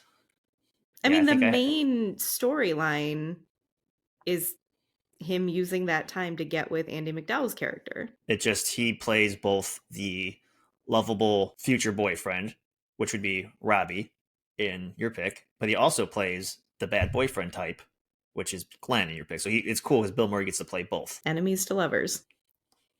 Yeah, with himself. Yeah. Yeah. I think I have a type of rom com I like though. Grumpy old men who have to get over themselves to be able to be loved. There you go. Yeah. It's a very small genre of rom com, I bet. A small subgenre of rom-com. Yeah. All right. Well, on that note, we'd love to hear your thoughts on our movie picks, as well as your own favorite rom-com movies. Let us know if you think Groundhog's Day counts as a rom-com. You can find us on Instagram at Back Through the Lens Pod and on Facebook at Back Through the Lens. You can also email us at backthroughthelenspodcast@gmail.com. If you're listening on Spotify or Apple Podcasts, please leave us a rating and review. It's the best way to support our show. If you enjoyed our show today, please give us a like and follow for updates on new and future episodes. Our show is produced by our host, Rachel Campbell, and myself, Joe Siomick, with additional help and support from Peter Tellup of LPV Productions. Rachel, Peter, and I are also the executive producers. Our awesome logo is brought to you by Tom Fracci, and our wonderful theme song is by Matt Tarek. Thanks for listening, and stay tuned for more trips into our movie-watching past on Back Through the Lens.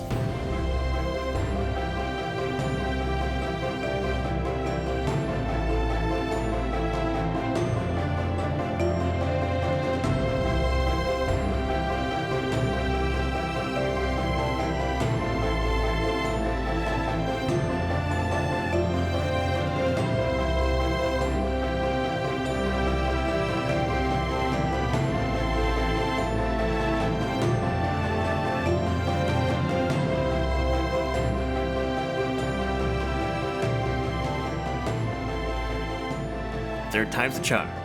Yeah, God, I hope so.